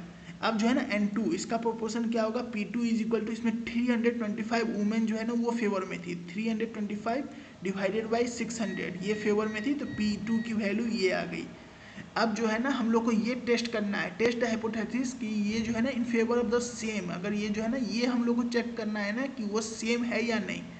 तो एक तरह से बेसिकली हम लोग को ये चेक करना है ना कि P1 की वैल्यू जो है वो इक्वल टू P2 है या नहीं, ये हम लोग को चेक करना है। तो इसमें हम लोग क्या करेंगे, या तो पहला तो हम लोग H नॉट जो डिफाइन करेंगे वो क्या होगा, P1 is equal to P not. ये तो हम लोग H नॉट ना हमेशा सेम होता है, हमेशा ना H नॉट में क्या होगा, इक्वल टू वाला सिंबल यूज होगा, तो ये H नॉट तो सेम ही है। हम लोग को H1 में दिक्कत होता है कि H1 में कौन सा यूज करेंगे, तो इसमें ना हम लोग को टेस्ट करना है ना कि वो सेम है या फिर नहीं है, ये चेक करना है। तो सेम के लिए ये है, तो नहीं है के लिए क्या होगा, ये नॉट इक्वल टू, तो वही हम लोग इसमें नॉट इक्वल टू का सिंबल यूज किए। नॉट इक्वल टू है, इसका क्या मतलब है कि टू टेल टेस्ट यूज होगा, टू टेल टेस्ट यूज होगा। इसमें हम लोग लेट एज्यूम करेंगे, लेट LOS भी 5%, मतलब ये इसमें लेट एज्यूम भी क्या करना है, इसमें तो क्वेश्चन में ही गिवन है कि 5% के लिए निकालना है, 5% LOS का गिवन है, तो LOS इसमें 5% है। तो जेड अल्फा की वैल्यू टू टेल टेस्ट के लिए क्या होती है 1.96, तो जेड अल्फा की वैल्यू आ गई। और जेड की वैल्यू जो है ना ये जो फार्मूला था, ये फार्मूला में जेड की वैल्यू निकाल लो इस फार्मूले से, तो इस फार्मूले से जेड की वैल्यू निकाल लो, और जेड की वैल्यू में ना पी चाहिए, और इस क्वेश्चन में ना पी नहीं गिवन है। इस क्वेश्चन में देखो कहीं भी पॉपुलेशन का पी जो वैल्यू है ना वो गिवन नहीं है, तो उसके लिए क्या करेंगे, पी गिवन नहीं है तो यही पी नॉट, ये जो है ना पी बार से हम लोग रिप्लेस करेंगे। तो पी बार का फॉर्मूला ये है, तो पी बार की ये जो वैल्यू है ना ये पी बार है, पी बार की वैल्यू ये जो थी इससे हम लोग ये पी बार निकाले, और पी बार निकाले तो उसमें हम लोग क्यू बार की वैल्यू क्या हो जाएगी 1 माइनस पी बार, तो 1 माइनस पी बार, तो ये अब इसी की वैल्यू जो है ना पी क्यू को जगह पे क्या करेंगे, तो पी बार और क्यू बार से रिप्लेस कर देंगे। तो वही चीज़ हम लोग यहाँ पे किए हैं, पी बार का वैल्यू यहाँ डाले, क्यू बार की वैल्यू यहाँ डाले, और बाकी सारे तो सेम गिवन ही है, तो जेड की वैल्यू आ गई। अब जेड की वैल्यू अगर आ गई तो जेड मतलब रूट अंडर जेड की जो है ना कंपेरिजन करेंगे, वो क्या होगा, इसमें हम लोग के पास क्या है 1.2924, और ये क्या है 1.96, तो ये छोटी है, लेस देन है। लेस देन है का क्या मतलब है कि वो एक्सेप्ट हो गया, H नॉट जो है वो एक्सेप्ट हो गया, और इन दोनों के बीच में कोई सिग्निफिकेंट डिफरेंस नहीं है। जो हम लोग को चेक करना था ना कि ये दोनों में सेम है या नहीं है, मतलब सेम है या नहीं है ये चेक करना था, तो ये जो है ना कोई इनसिग्निफिकेंट डिफरेंस नहीं है, इसका क्या मतलब है कि हाँ ये सेम है, इसका क्या मतलब होगा कि ये सेम है उन दोनों का प्रोपोर्शन। ऐसे ही ना ये क्वेश्चन भी सॉल्व करना है, ये क्वेश्चन खुद सॉल्व करके देखना, सॉल्व हो जाएगी आराम से, क्योंकि सारे बस फॉर्मूले हैं, जैसे अभी ये ऊपर वाला क्वेश्चन किए ना सेम टू सेम वही चीज़ करना है, कोई डिफरेंस नहीं है, सारे चीज़ वही करने हैं, वही वैल्यू हम लोग को उसी से निकालनी है, ये समझो ऐसा ही है। अब टेस्ट 3 में क्या होता है, तो टेस्ट 3 में अभी तक हम लोग क्या कर रहे थे, टेस्ट 1 में क्या किए थे, प्रोपोर्शन निकाले थे, टेस्ट 2 में भी क्या निकाले थे, प्रोपोर्शन निकाले थे। अब टेस्ट 3 में क्या है ना कि सैंपल मीन और पॉपुलेशन मीन गिवन होगा, मतलब मीन इस, अब यहाँ पे ना मीन का बात आ गया, पिछले में क्या था प्रोपोर्शन गिवन था, अब इसमें क्या है ना कि सैंपल मीन और पॉपुलेशन मीन ये दोनों गिवन होंगे। तो इसके लिए फार्मूला क्या होगा, तो फार्मूला ये होगा z is equal to X bar minus mu sigma upon root under N. ये जो सिग्मा है ना, ये समझो पॉपुलेशन का सिग्मा है, इसमें ये जो वैल्यू है सिग्मा जो है ना, वो सिग्मा जो पॉपुलेशन का सिग्मा गिवन है। अब अगर यही सिग्मा की वैल्यू अगर गिवन नहीं होगी तो हम लोग क्या करेंगे, तो इस सैंपल मीन है ना, सैंपल मीन का जो स्टैंडर्ड डेविएशन होगा, ये सिग्मा का मतलब क्या हुआ, स्टैंडर्ड डेविएशन। तो ये जो स्टैंडर्ड डेविएशन अगर हम लोग के पास अगर पॉपुलेशन का अगर नहीं गिवन है, मतलब सिग्मा पॉपुलेशन का स्टैंडर्ड डेविएशन को हम लोग रिप्रेजेंट करते हैं सिग्मा से, और सैंपल का अगर स्टैंडर्ड डेविएशन है उसको रिप्रेजेंट करते हैं स्मॉल एस से। ये स्मॉल एस जो है ना, ये है सैंपल का स्टैंडर्ड डेविएशन, इसको हम लोग इससे रिप्लेस करेंगे, बस वही काम करना है। तो इसको हम लोग बस, अब इसका हम लोग 95% कॉन्फिडेंस लिमिट है, 95% कॉन्फिडेंस लिमिट हम लोग निकाल लेंगे। उसमें भी जैसे पिछले में किए थे ना टेस्ट 1 में, वही काम हम लोग इसमें भी कर रहे हैं, वही 99% के लिए ना, यही बस फार्मूला आ गया, ये फार्मूला है 95% कॉन्फिडेंस लिमिट का। बस ये फार्मूला अगर इसी में ना, अगर ये सिग्मा की वैल्यू अगर नहीं गिवन है तो उसके लिए क्या करते हैं, सिग्मा की वैल्यू में क्या करते हैं, चेंज करते हैं, एस कर देते हैं, तो वही ये फार्मूला है समझो 95% कॉन्फिडेंस लिमिट का। तो बस ये समझो हम लोग के पास फार्मूले हम लोग को ना हर टेस्ट में फार्मूले अच्छे से याद होने चाहिए, क्योंकि बिना फार्मूला का ना कोई क्वेश्चन नहीं बनेगा। तो फार्मूला हम लोग को मालूम होना चाहिए। अब इसी के बेसिस पे ना पहला ये क्वेश्चन है कि sample of 100 student is taken from a large population, the mean height of the student of the sample is 160 centimetre. ये सैंपल अगर 100 स्टूडेंट का दिया है, उसका मीन हाइट सैंपल का गिवन है, mean height 160। Can it be reasonable regard that in the population, मतलब ये जो है ना, ये जो मीन है, एक तरह से ये चेक करना है ना कि इन दोनों के बीच का जो सिग्निफिकेंट डिफरेंस है वो समझो सिग्निफिकेंट है या इनसिग्निफिकेंट है, वो हम लोग एक तरह से ये बताना है ना कि क्या ये रीजनेबल है या नहीं है उस हाइट के लिए। तो मीन हाइट जो है ना, ये जो हाइट दिया हुआ है ये पॉपुलेशन का गिवन है, द मीन हाइट इज जो है ना, जो पॉपुलेशन है उसका मीन हाइट क्या है 165 और इसका स्टैंडर्ड डेविएशन क्या है 10। तो इसमें सारे वैल्यू देखो गिवन है, हम लोग को जो जो वैल्यू चाहिए ना सारे वैल्यू गिवन है। हम लोग को एक एक्स बार चाहिए, एक्स बार यानी कि सैंपल का मीन, सैंपल का मीन को एक्स बार करते हैं तो उसको हम लोग सैंपल का मीन गिवन है 160, और पॉपुलेशन का मीन को हम लोग म्यू से डोनेट करते हैं, तो म्यू की वैल्यू क्या हो गई, तो 165, ये मीन हाइट जो है ना 165, ये मीन म्यू आ गया। और n is equal to sample का जो जितने नंबर ऑफ सैंपल हैं, तो 100 स्टूडेंट का सैंपल है तो 100, और सिग्मा जो है वो पॉपुलेशन का सिग्मा का वैल्यू इसमें देखो गिवन ही है तो 10, तो ये 10 हो गया। बस यही हम लोग के पास अगर ये अगर गिवन है सारे वैल्यू अगर निकल गए ना, तो उसके बाद बाकी तो ईजी काम है। मेन काम है ना जो फार्मूला, ये जो फार्मूला है ना, इस फार्मूला का सारा वैल्यू तुम्हें मेन है कि निकालना। ये वैल्यू अगर एक बार निकल गया ना तो समझो कि तुम्हारा क्वेश्चन बन गया। वैल्यू बस निकालना होता है, मेन वैल्यू तुम्हें बस चाहिए, उसके बाद तो ईजी ही है। तो H not is equal to क्या होगा, तो एच नॉट में क्या करते हैं, बस इक्वल ही रहता है। एच नॉट में क्या होगा, तो X bar is equal to mu, मतलब पॉपुलेशन मतलब सैंपल का जो मीन है वो इक्वल है पॉपुलेशन के मीन से। अब H1 में क्या है, इसमें बस हम लोग को ये चेक करना है ना कि वो सही है, पॉपुलेशन है या रीजनेबल है या नहीं।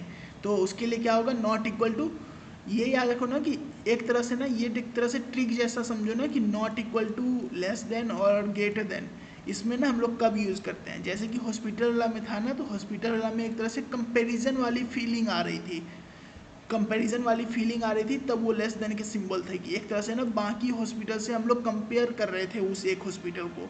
तो वो कंपैरिजन वाली जैसे अगर फीलिंग आए ना, तो उसमें हम लोग लेस देन या इक्वल टू यूज़ करते हैं। बाकी या सही या गलत बताना हो ना कि सही है या गलत है, ऐसा कुछ अगर बताना हो तो नॉट इक्वल टू यूज़ करते हैं। तो इसमें जो है ना रीजनेबल बस पूछा है कि सही है या गलत है, तो इसीलिए नॉट इक्वल टू का था। नॉट इक्वल टू से हम लोग H1 को डिफाइन किए, H1 को डिफाइन किए, इसका क्या मतलब है कि नॉट इक्वल टू है, यानी कि ट्रू टेल टेस्ट यूज़ होगा। और इसमें हम लोग को LOS नहीं गिवन है, तो अपनी मर्जी से हम लोग LOS ले सकते हैं, तो LOS भी 1%, तो जेड अल्फ़ा की वैल्यू 1% के लिए क्या है 2.58, और जेड की वैल्यू हम लोग इस फार्मूला से निकाल सकते हैं। फार्मूला की सारी वैल्यू गिवन है, तो सारी वैल्यू गिवन है, तो उससे हम लोग जेड की वैल्यू निकाल लिए। तो जेड की वैल्यू जो है वो ग्रेटर देन है जेड अल्फ़ा से, तो इससे क्या मतलब हुआ कि सिग्निफिकेंट है, और एच नॉट जो है वो रिजेक्टेड हो गया। तो मतलब एच नॉट रिजेक्टेड है, तो इसका क्या मतलब है कि ये रीजनेबल नहीं है। रीजनेबल कब होता है, जब वो सिग्निफिकेंट नहीं हो, मतलब इनसिग्निफिकेंट होता। लेकिन ये सिग्निफिकेंट है तो ये रीजनेबल नहीं है, बस वही चीज़ है, ये बस ऐसे सॉल्व होगा। अब जो है ना ये क्वेश्चन है, इस क्वेश्चन में ना तुमको क्या करना है, बस फाइंड करना है 95% कॉन्फिडेंस लिमिट, बस ये फाइंड करना है। सारे वैल्यू गिवन है, सैंपल ऑफ 100 स्टूडेंट तो n की वैल्यू गिवन है, और फिर मीन बैथ जो है ना x बार की मीन बैथ ये गिवन है, स्टैंडर्ड डेविएशन ऑफ जो है ना वो गिवन है सैंपल का। तो हम लोग एक तरह से ना बस वही हम लोग क्या करेंगे, तो बस 95% कॉन्फिडेंस लिमिट की जो ये फार्मूला थी ना, ये फार्मूला हम लोग बस यूज़ कर लेंगे। इस फार्मूला से यूज़ करके इसकी वैल्यू निकाल लेंगे। ये हो गया समझो टेस्ट 3 कंप्लीट। ऐसे ही सॉल्व करना होता है। अब टेस्ट 4 में क्या होता है ना, टेस्ट 3 में क्या था, टेस्ट 3 में था एक सैंपल का मीन था और एक पॉपुलेशन का मीन था।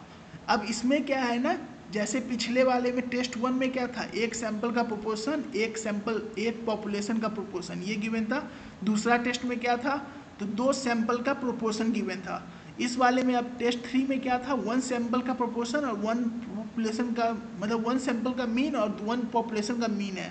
तो अब इसका टेस्ट 4 को हम लोग इससे कैसे कर सकते हैं, क्या होगा, तो इसमें 2 सैंपल का मीन है, इसमें 2 सैंपल है, उस 2 सैंपल का हम लोग के पास मीन है। तो तब हम लोग के पास जो फॉर्मूला है ना, तो वो ये है, ये हम लोग के पास तब फॉर्मूला है, 2 सैंपल का मीन है, और ये जो 2 सैंपल का मीन है ना, ये 2 पॉपुलेशन का जो 2 ऐसे पॉपुलेशन से निकले हैं जिसका मीन सेम है, और उन 2 पॉपुलेशन का वेरिएंस क्या है, तो वेरिएंस का वैल्यू है सिग्मा आई, मतलब सिग्मा 1 का होल, सिग्मा 1 स्क्वायर और सिग्मा 2 स्क्वायर, ये 2 पॉपुलेशन है, 2 पॉपुलेशन का मीन गिवन है। तो इसके अकॉर्डिंग ये फार्मूला बना। अब ये फार्मूला बना, अब ये जो है ना सिग्मा 1 स्क्वायर और सिग्मा 2 स्क्वायर है, अगर ये सिग्मा की वैल्यू अगर सेम अगर हो, अगर जो सैंपल है ना अगर सेम पॉपुलेशन से आए, इसमें हम लोग क्या कर रहे थे, 2 पॉपुलेशन से ड्रॉन कर रहे थे ना। अब अगर ये अगर सेम पॉपुलेशन से अगर ड्रॉन होता तो इस ये वैल्यू जो है ना रिड्यूस होकर क्या हो जाती है, तो ये वैल्यू में ना सिग्मा की वैल्यू आ जाती बाहर, क्योंकि दोनों सेम है, सिग्मा 1 और सिग्मा 2 दोनों अगर सेम है, दोनों को ना हम लोग क्या कर सकते हैं, सिग्मा से मतलब सिग्मा लिख सकते हैं। सिग्मा अगर है तो सिग्मा स्क्वायर को रूट अंडर करेंगे तो क्या होगा, सिग्मा बाहर आ जाएगा, तो वही सिग्मा, ये वैल्यू आ गई अगर सेम पॉपुलेशन है तो। और फिर अगर ना समझो अगर सिग्मा 1 और सिग्मा 2 अगर गिवन नहीं है, तो बेसिकली हम लोग करते क्या है, तो बस वही हम लोग सैंपल का स्टैंडर्ड, जैसे कि हम लोग पिछले में किए थे ना, पिछले में क्या किए थे, अगर सिग्मा की वैल्यू गिवन नहीं थी उसको हम लोग रिप्लेस कर दे रहे थे एस से। इसमें क्या है, सिग्मा 1 और सिग्मा 2 दो है, तो सिग्मा 1 और सिग्मा 2 अगर ये दोनों ही अगर गिवन नहीं है तो उसको हम लोग कैसे रिप्लेस करेंगे, तो S1 और S2 से हम लोग रिप्लेस करेंगे। बस वही काम कर रहे हैं, तो वही हम लोग S1 और S2 से रिप्लेस करके ये फार्मूला हो गया। अब जो है ना, अब अगर समझो ना कि अगर सिग्मा 1 और सिग्मा 2 जो है ना ये गिवन अगर नहीं है, और सिग्मा 1 और सिग्मा 2 ये बोला गया है ना कि इक्वल है, मतलब गिवन नहीं है लेकिन ये हम लोग को मालूम है ना कि वो इक्वल है, तब हम लोग के पास कौन सा फार्मूला होगा, तो तब हम लोग सिग्मा स्क्वायर को रिप्लेस करेंगे इस वैल्यू से। इसमें जो सिग्मा स्क्वायर है ना, जो सिग्मा स्क्वायर की वैल्यू को हम लोग रिप्लेस करेंगे इससे, बस वो वैल्यू हम लोग रिप्लेस कर रहे हैं, तो वो ये फार्मूला बन के आया। अब इसी पे हम लोग क्वेश्चन देखेंगे कि कैसे बनता है टेस्ट 4 पे। तो पहला क्वेश्चन है ना कि in the random sample of size 500 mean is found to be 20 and another independent sample of the size 400 mean is 40। तो एक तरह से x1 की वैल्यू जो है ना 20 गिवन है, और n1 की वैल्यू मतलब n1 जो है 500 साइज था, उस 500 के लिए x1 की वैल्यू 20 थी। अब जो है ना n2 इक्वल टू 400, उस n2 के लिए x2 की वैल्यू क्या है 15। तो हम लोग को ना अब ये चेक करना है ना कि sample with the same population, तो सेम पॉपुलेशन के लिए क्या था, सेम पॉपुलेशन के लिए ये फार्मूला था, तो ये फार्मूला यूज़ होगा, और ये याद रखना कि ये फार्मूला यूज़ होगा, और इसमें स्टैंडर्ड डेविएशन का वैल्यू 4 गिवन ही है। तो अब हम लोग बस सारे वैल्यू गिवन है, यहाँ पे स्टैंडर्ड डेविएशन यानी कि सिग्मा की वैल्यू इक्वल टू 4, वो यहाँ लिख देना कि सिग्मा की वैल्यू 4 गिवन है। अब जो है ना सारे वैल्यू हम लोग को मिल गए, तो हम लोग क्या करेंगे, जैसे हम लोग बाकी सब में करते थे, H0 को डिफाइन करेंगे, H1 को डिफाइन करेंगे। इसमें भी हम लोग को ना बस ये बताना है ना कि सेम पॉपुलेशन जो है ना उसका है या नहीं है, बस है या नहीं ये बताना है, कोई कंपैरिजन जैसा फीलिंग नहीं आ रहा है। तो इसमें हम लोग क्या होगा, तो नॉट इक्वल टू का यूज़ करेंगे। तो नॉट इक्वल टू में क्या होगा, तो टू टेल टेस्ट यूज़ होगा, और हम लोग इसमें LOS एज्यूम करेंगे कि ये 1% LOS है, ये तो अपनी मर्जी का है, हम लोग लेट एज्यूम करेंगे कि LOS भी 1%, उसके लिए जेड अल्फ़ा की वैल्यू क्या होगी, तो 2.58, और जेड की वैल्यू सारे वैल्यू गिवन है, तो जेड की वैल्यू हम लोग फाइंड आउट कर सकते हैं। तो जेड की वैल्यू ये आई, तो जेड की वैल्यू ये आई, तो इस वैल्यू को हम लोग निकालेंगे। तो जेड की वैल्यू क्या है, वो जेड अल्फ़ा की वैल्यू से ग्रेटर है। ग्रेटर है इसका क्या मतलब कि एच नॉट जो है वो रिजेक्ट हो जाएगा, जो डिफरेंस है वो सिग्निफिकेंट है, और इसीलिए हम लोग कह सकते हैं कि it can not be drawn from the same population. ये जो है ना वो जो हम लोग स्टेटमेंट था जो पूछ रहा था कि ये सेम पॉपुलेशन का है या नहीं है, तो मतलब ये नहीं है। अगर एच नॉट अगर रिजेक्ट हुआ है इसका क्या मतलब कि एच वन एक्सेप्ट हो गया है, मतलब ये जो है ना नहीं है, मतलब नॉट इक्वल टू है, मतलब जो है ना सैंपल जो है वो सेम पॉपुलेशन से ड्रॉन नहीं किया गया है, ये हो गया। अब ये जो क्वेश्चन है इस क्वेश्चन में ना बस हम लोग को बस मीन सैंपल 1 सैंपल 2 है, उसका size mean standard deviation given है, बस हम लोग को ये चेक करना है ना कि सेम जो है ना बस वो है या नहीं। इसमें भी वही चीज़ करना है, सारे वैल्यू गिवन है, एच नॉट को डिफाइन करो, एच वन को डिफाइन करो, लेटर लोएस्ट भी 5% करो, जेड की वैल्यू फाइंड आउट करो और ये चेक करो कि है या नहीं है। बस ऐसे ही सॉल्व करना है इसको। तो ये सॉल्व करके देखना कि ये सॉल्व हो जाएगा आसानी से। और इसमें कौन सा हम लोग फार्मूला यूज़ कर रहे हैं, तो देखो इसमें हम लोग के पास क्या है ना कि हम लोग सैंपल का ही, इसमें ना पॉपुलेशन का स्टैंडर्ड डेविएशन गिवन नहीं था, सैंपल का ही स्टैंडर्ड डेविएशन गिवन था। तो कौन सा फार्मूला यूज़ होगा, तो कौन सा फार्मूला इसमें है स्टैंडर्ड डेविएशन का, ये वाला फार्मूला हम लोग के पास जो है ना ये फार्मूला यूज़ होगा। तो ये था समझो टेस्ट 4, मतलब टेस्ट 4 के साथ ही ना लार्ज सैंपल का जितना भी टेस्ट था, लार्ज सैंपल ख़त्म हो गया। अब यहाँ से आता है ना small sample test. Small sample test को पढ़ने से पहले ना हम लोग को कुछ बातें होनी चाहिए कि मालूम होनी चाहिए। ये एमसीक्यू के लिए भी याद रखना कि एमसीक्यू एक आ सकता है degree of freedom. Degree of freedom क्या होता है ना कि ये जो है ना डिग्री ऑफ फ्रीडम का जो एक्सप्रेशन होता है वो क्या होता है, mu is equal to N minus K. ये फॉर्मूला याद रखना है एमसीक्यू के लिए। एमसीक्यू में आ सकता है कि डिग्री ऑफ फ्रीडम का क्या वैल्यू होगा, तो वो mu is equal to N minus K है। इसमें जो n है वो क्या है, नंबर ऑफ ऑब्जर्वेशन, और फिर k जो है वो क्या है, नंबर ऑफ कांस्टेंट, या फिर k जो है ना एक ऐसा वैल्यू है जो कि स्पेसिफाइड जो है ना पहले हम लोग कैलकुलेटेड करके हम लोग उसको वैल्यू निकाल के लाए हों, उसको ही हम लोग k कहते हैं। तो ये डिग्री ऑफ फ्रीडम का फार्मूला याद रखना कि mu is equal to N minus K. अब ये स्टूडेंट टी डिस्ट्रीब्यूशन जो है ना, स्टूडेंट टी डिस्ट्रीब्यूशन कोई भी एक रैंडम वेरिएबल टी जो है ना उसको हम लोग ये कह सकते हैं कि स्टूडेंट टी डिस्ट्रीब्यूशन फॉलो कर रहा है अगर उसका ये जो फंक्शन है ना वो ये हो। अगर ये फंक्शन है तो उसको हम लोग कहते हैं कि स्टैंडर्ड टी डिस्ट्रीब्यूशन फॉलो कर रहा है।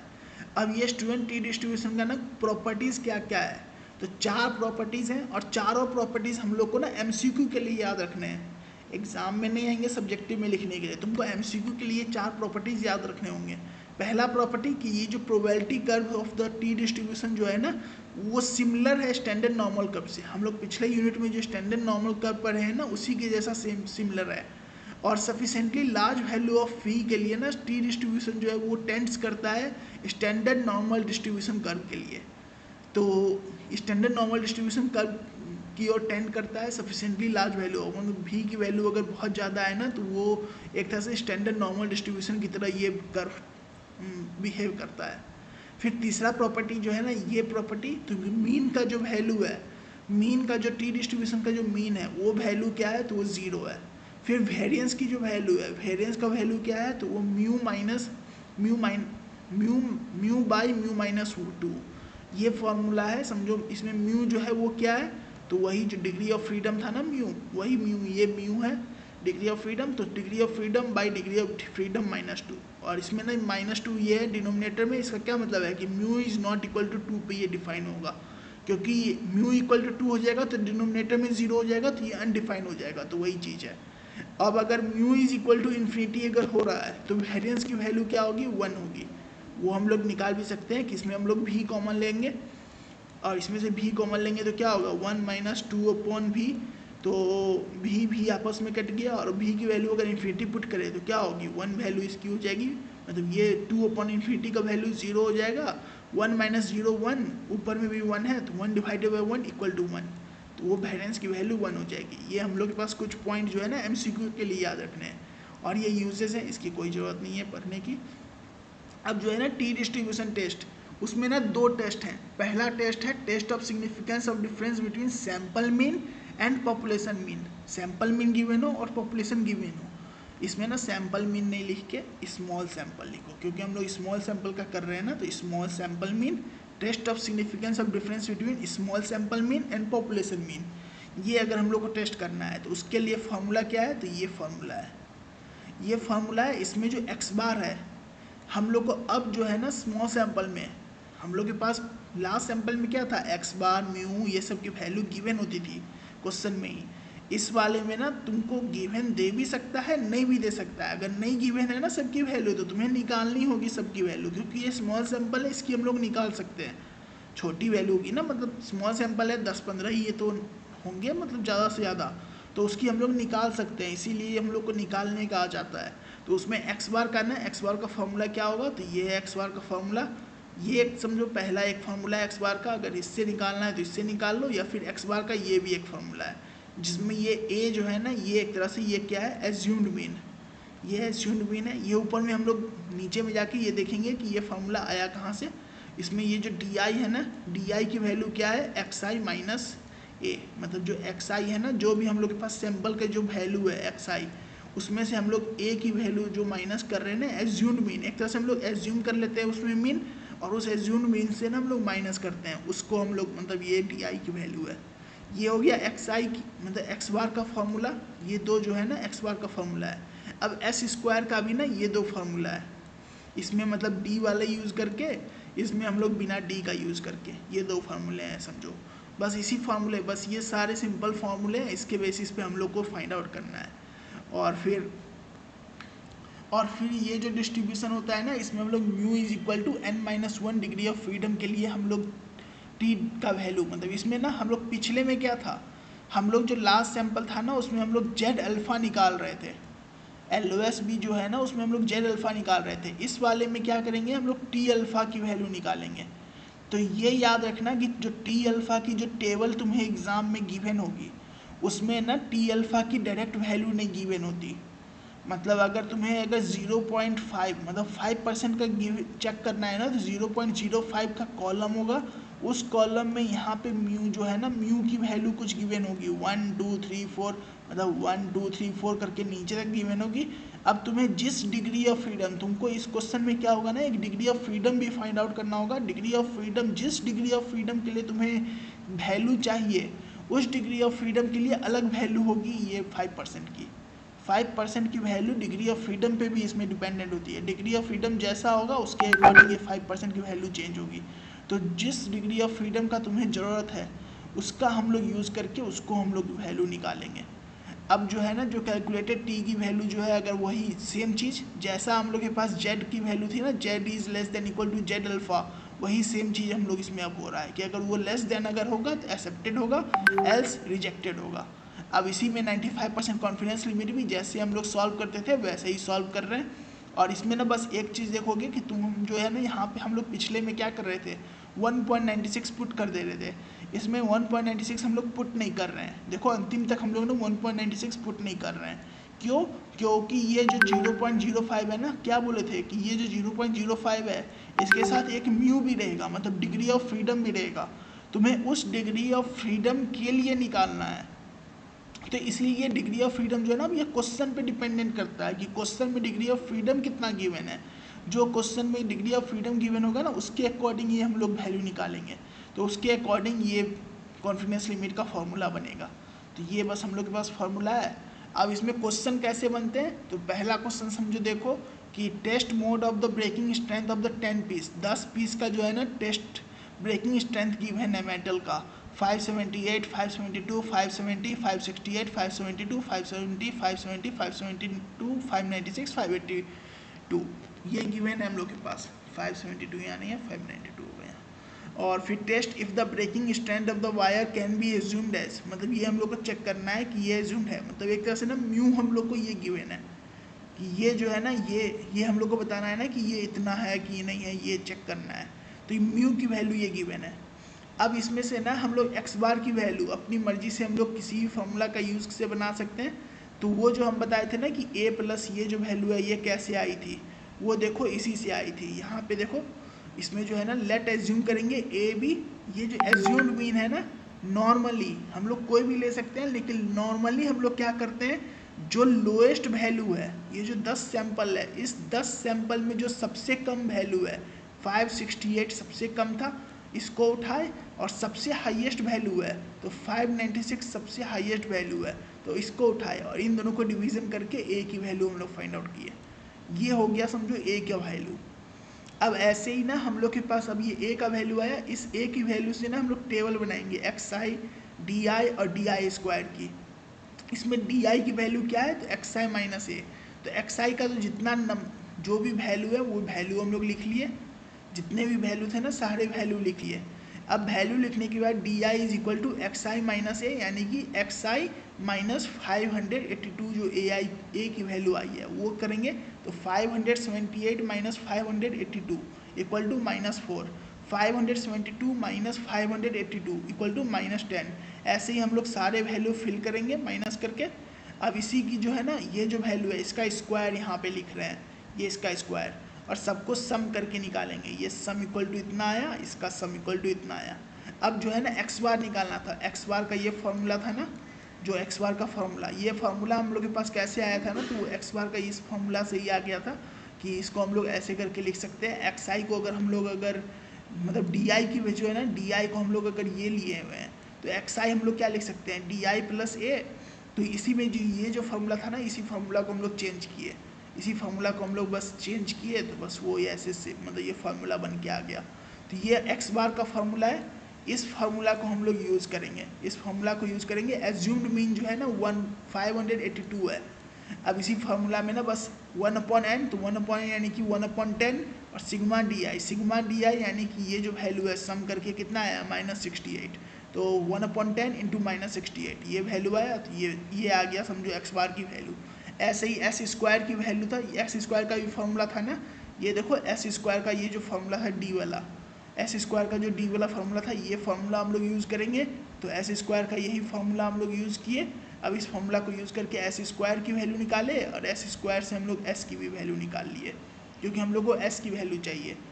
जब अगर हम लोग के पास सारे वैल्यू आ गए, इसमें हम लोग को निकालना क्या था, एक्स बार निकालना था और एस निकालना था। ये दोनों वैल्यू अगर आ गए तो ये दोनों वैल्यू आ जाने के बाद क्या करना है, बस h0 को हम लोग डिफाइन करेंगे और h1 को डिफाइन करेंगे। तो h0 अब जो है ना बाकी जैसे हम लोग पिछले टेस्ट में करते थे लास्ट सैंपल का, अब बाकी अब वही सब चीज़ कर रहे हैं, अब वही सब चीज़ कर रहे हैं। तो h0 को डिफाइन किए, h1 को डिफाइन किए, h0 जो है नॉट इक्वल टू का है तो 2 टेल टेस्ट होगा। और लेट एज्यूम किए कि LOS भी 5%, तो हम लोग पहले क्या करते थे, जेड अल्फा की वैल्यू डायरेक्टली लिख लेते थे। इसमें क्या करना है ना, तो जेड की वैल्यू डायरेक्टली नहीं लिख सकते हैं, क्योंकि इसमें डिग्री ऑफ फ्रीडम का फंडा है, डिग्री ऑफ फ्रीडम भी इसमें हम लोग यूज़ करना है।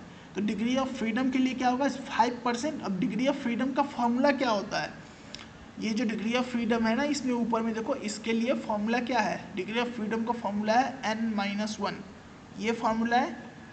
तो इसमें n कितना है, नंबर ऑफ सैंपल जो है कितना है 10 पीस, ये नंबर ऑफ सैंपल है, n की वैल्यू 10 है, तो वही 10 माइनस 1 यानी कि 9, तो डिग्री ऑफ फ्रीडम क्या है तो 9। अब टेबल में से देखेंगे इसकी वैल्यू क्या है, टेबल में जैसे बताए थे ना कि 0.05 है, ये होगा यहाँ पे इस साइड में सारे वैल्यू होंगे, अगर ये 0.05 0.01 ऐसे करके वो वैल्यू होंगे, और ये भी की जो है ना नीचे की तरफ ऐसे वैल्यू होगी 1 2 3 4 ऐसे करके। तो यहाँ पे 9 का जो वैल्यू होगा 0.05 और 9 की जो वैल्यू होगी, ये जो यहाँ पे जो वैल्यू होगी, इस वैल्यू को हम लोग लेंगे, इस वैल्यू का ये वैल्यू आया 2.26, ये t इतना वैल्यू आ गया। अब हम लोग ना t का वैल्यू निकालेंगे, जो हम लोग के पास फॉर्मूला है इस टेस्ट का, जो ये जो t का जो ये फॉर्मूला है ना, ये फार्मूला का हम लोग यूज़ करेंगे। इस फार्मूला का हम लोग यूज़ करके t का वैल्यू निकाले, अब बस कंपेयर किए, बाकी तो सब जैसे हम लोग यूज़ कर रहे हैं वैसे ही है। t का हम लोग यूज़ किए, ये t जो है लेस देन है, इसका क्या मतलब हुआ कि ये नॉट सिग्निफिकेंट है, और h0 इज एक्सेप्टेड है, तो इसका क्या मतलब हुआ कि मीन ब्रेकिंग स्टैंड जो है वो can not be assumed as, ये जो है कैन बी एज्यूम्ड एज, मतलब अगर ये इक्वल नॉट सिग्निफिकेंट है तो इसको हम लोग एज्यूम कर सकते हैं कि यही है, मतलब सेम वैल्यू है। तो यही हम लोग के पास ये हो गया।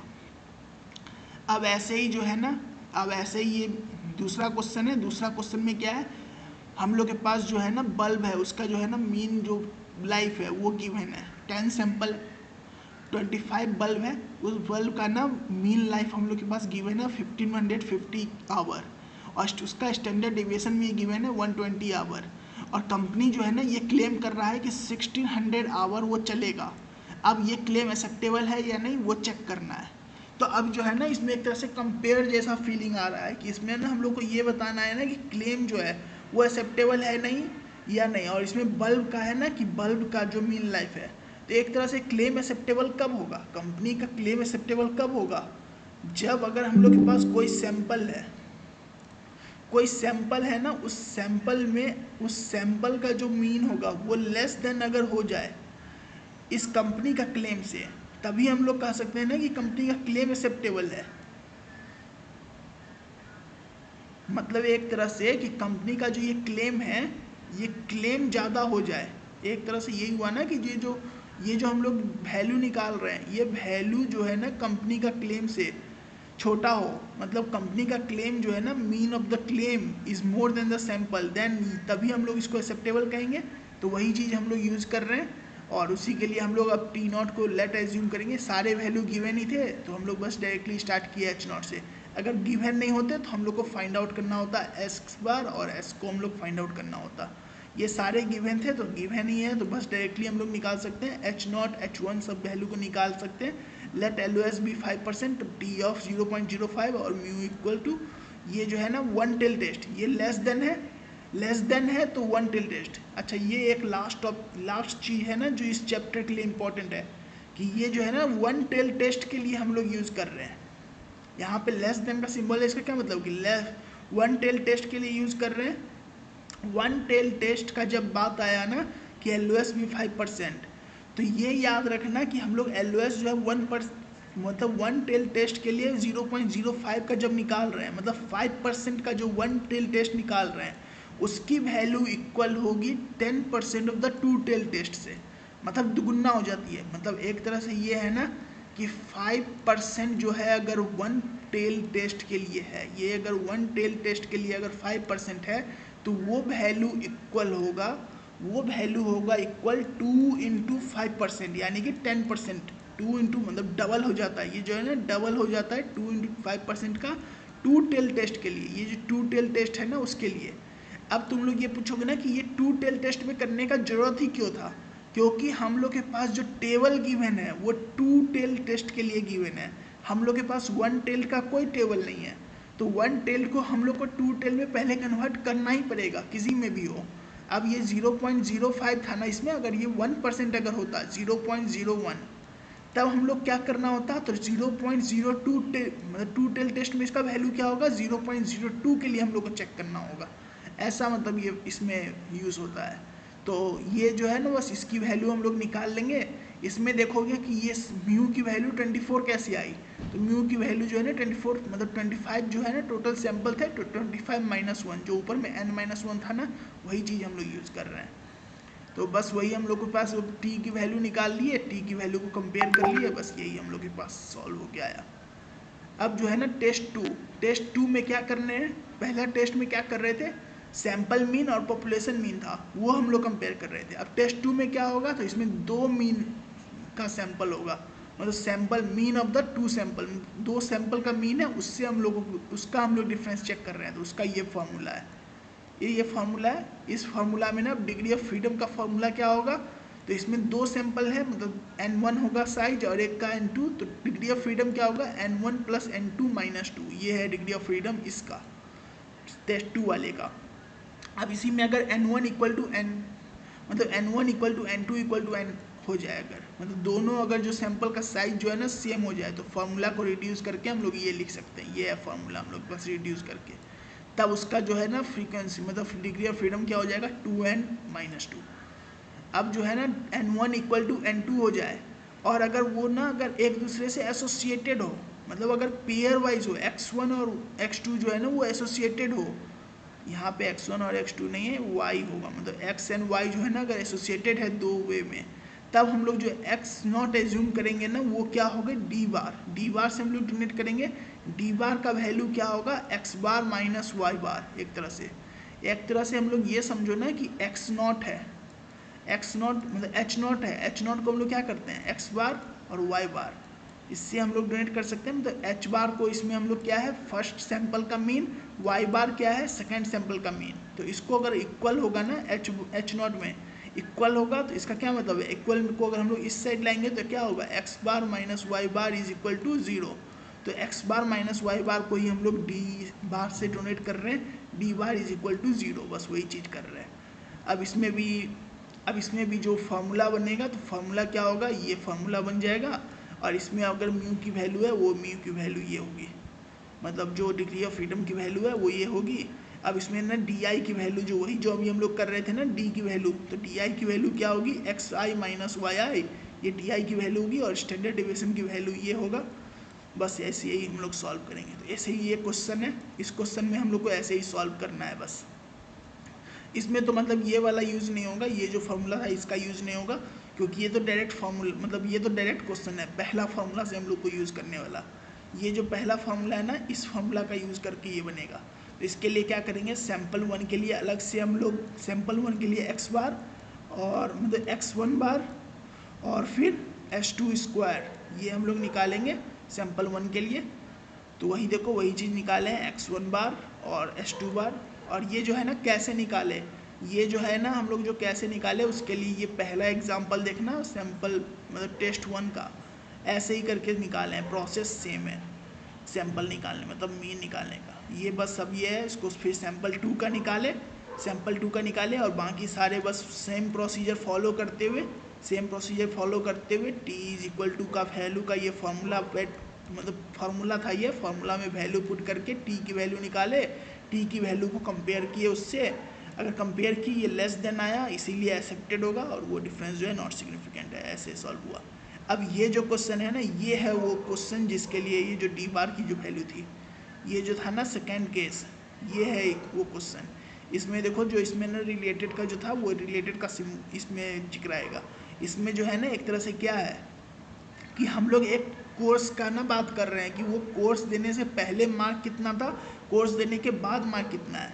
तो एक तरह से ये एक दूसरे से लिंक्ड है ना, इसमें हम लोग कोई चेंज नहीं कर सकते हैं। मतलब एक बच्चा जो है कोर्स देने के पहले जितना मार्क लाया ना, उसी बच्चा का हम लोग चेक कर रहे हैं कि कोर्स देने के बाद कितना आया, मतलब एक दूसरे से लिंक्ड है। तो इसीलिए हम लोग वो वाला केस यूज़ करेंगे जिसमें हम लोग को डी का वैल्यू क्या होगा, x1 माइनस x2, मतलब वो जो वैल्यू था ना x1 y1 होगा, मतलब डी की वैल्यू क्या होगी, xi माइनस वाई, और xi माइनस वाई जो है ना वो डोनेट करेगा 2 टेस्ट को। तो उसकी वैल्यू जो है ना बस हम लोग माइनस करके ले आए, तो डी की वैल्यू को क्या हो जाएगी, 50 मतलब 44 माइनस 53 माइनस 9, 60 माइनस 38 तो 22, 61 माइनस 9 तो माइनस 8, ऐसे ही सारे वैल्यू को ना माइनस करके निकाले, तो डी की वैल्यू आ गई। डी की वैल्यू आ गई तो इसमें हम लोग सिग्मा डी की वैल्यू क्या लिख सकते हैं, ये मतलब इन सबको ऐड करेंगे तो सिग्मा डी की वैल्यू, सिग्मा डी स्क्वायर की वैल्यू क्या होगी, डी का स्क्वायर सब में कर रहे हैं तो 9 माइनस 9 का स्क्वायर 81, 22 का स्क्वायर 484, और 8 का स्क्वायर 64, 5 का स्क्वायर 25, ऐसे ही सबका स्क्वायर करके सबका सम करेंगे तो डी स्क्वायर की वैल्यू होगी। और डी बार का फॉर्मूला क्या होगा, तो डी बार का फॉर्मूला ये है, उसमें ऊपर में से डी बार का फॉर्मूला नहीं लिखा हुआ है, बस एस स्क्वायर का फॉर्मूला लिखा हुआ था। तो डी बार का फॉर्मूला ये है 1/n और सिग्मा डी, ये डी बार का फॉर्मूला है। डी बार का फॉर्मूला से हम लोग ये फॉर्मूला निकाल लिए, मतलब वैल्यू निकाल लिए। वैल्यू निकालने के बाद एस स्क्वायर की वैल्यू भी हम लोग निकाल लिए। एस स्क्वायर की वैल्यू निकालने के बाद एस की वैल्यू क्या होगी, तो बस वही रूट अंडर एस स्क्वायर का जो ये वैल्यू है ना उसमें रूट अंडर करेंगे तो ये एस की वैल्यू आ जाएगी यहाँ पे। तो बस वही चीज़ करेंगे। अब बाकी सारा चीज़ जैसे हम लोग सॉल्व कर रहे थे वैसे ही सॉल्व कर रहे हैं। अब ये देखोगे ना कि D bar is equal to 0 है, तो वो एक तरह से जैसे हम लोग ऊपर में जो बताए थे ना कि x bar is equal to y bar है, उसी में हम लोग x bar minus Y bar is equal to 0 वो हम लोग चेक कर रहे हैं। तो D bar is equal to 0 वही चीज़ यहाँ पे आ गया है। अब ये D bar is less then 0 कैसे आ गया, मतलब ना इसमें हम लोग को ये बताना है ना कि वो कोर्स का कोई बेनिफिट है या नहीं। देखो इसमें क्या बताना है कि to verify whether the accounting improve the performance, मतलब वो जो टेस्ट जो है ना वो इम्प्रूव कर रहा है या नहीं वो बताना है। तो एक तरह से अगर आफ्टर टेस्ट जो है, मतलब एक तरह से ना ये टेस्ट अगर देने से पहले को अगर एक्स बार माने तो X bar is less then ये होनी चाहिए थी, क्योंकि टेस्ट देने के अगर इम्प्रूवमेंट अगर हो रही है तो क्या मतलब कि वो टेस्ट देने के बाद जो मार्क आएगा ना वो ज़्यादा होना चाहिए। तो वही चीज़ को अगर हम लोग अब इसमें हम लोग वापस इस तरफ लाएंगे तो क्या होगा, X bar minus Y bar is less than zero, तो वही D bar is less than zero, यही आया। अब इसी को बस सॉल्व करना है, टी की वैल्यू फाइंड आउट कर लो और सबकी टी की वैल्यू फाइंड आउट करके ये हो गया। अब ये जो है ना, ये भी बस हम लोग के पास सारे वैल्यू गिवन है, सारे डाटा, बस इसमें हम लोग एक्स बार निकालो, मतलब x1 बार s1 बार मतलब s1 स्क्वायर, फिर x2 बार s2 स्क्वायर, सबकी वैल्यू निकाल के इसमें दोनों की सैंपल की जो रीडिंग है, मतलब सैंपल साइज है, दोनों सेम है, तो सेम है तो उसके लिए सेम वाला का फॉर्मूला यूज़ करेंगे और बस वही वैल्यू निकाल लेंगे। तो बस इस चैप्टर में बस इतना ही है, मतलब इस चैप्टर में और भी है, मतलब एफ डिस्ट्रीब्यूशन ये सब भी है। CT2 के जितने सिलेबस हैं, सिलेबस में बस यहीं तक आ रहा है, तो समझो CT2 का सिलेबस बस यहीं पे समझो ख़त्म होता है। समझो यूनिट 2 का पहले डाले थे, ये यूनिट 3 का है और इसी पे समझो ख़त्म होता है सिलेबस।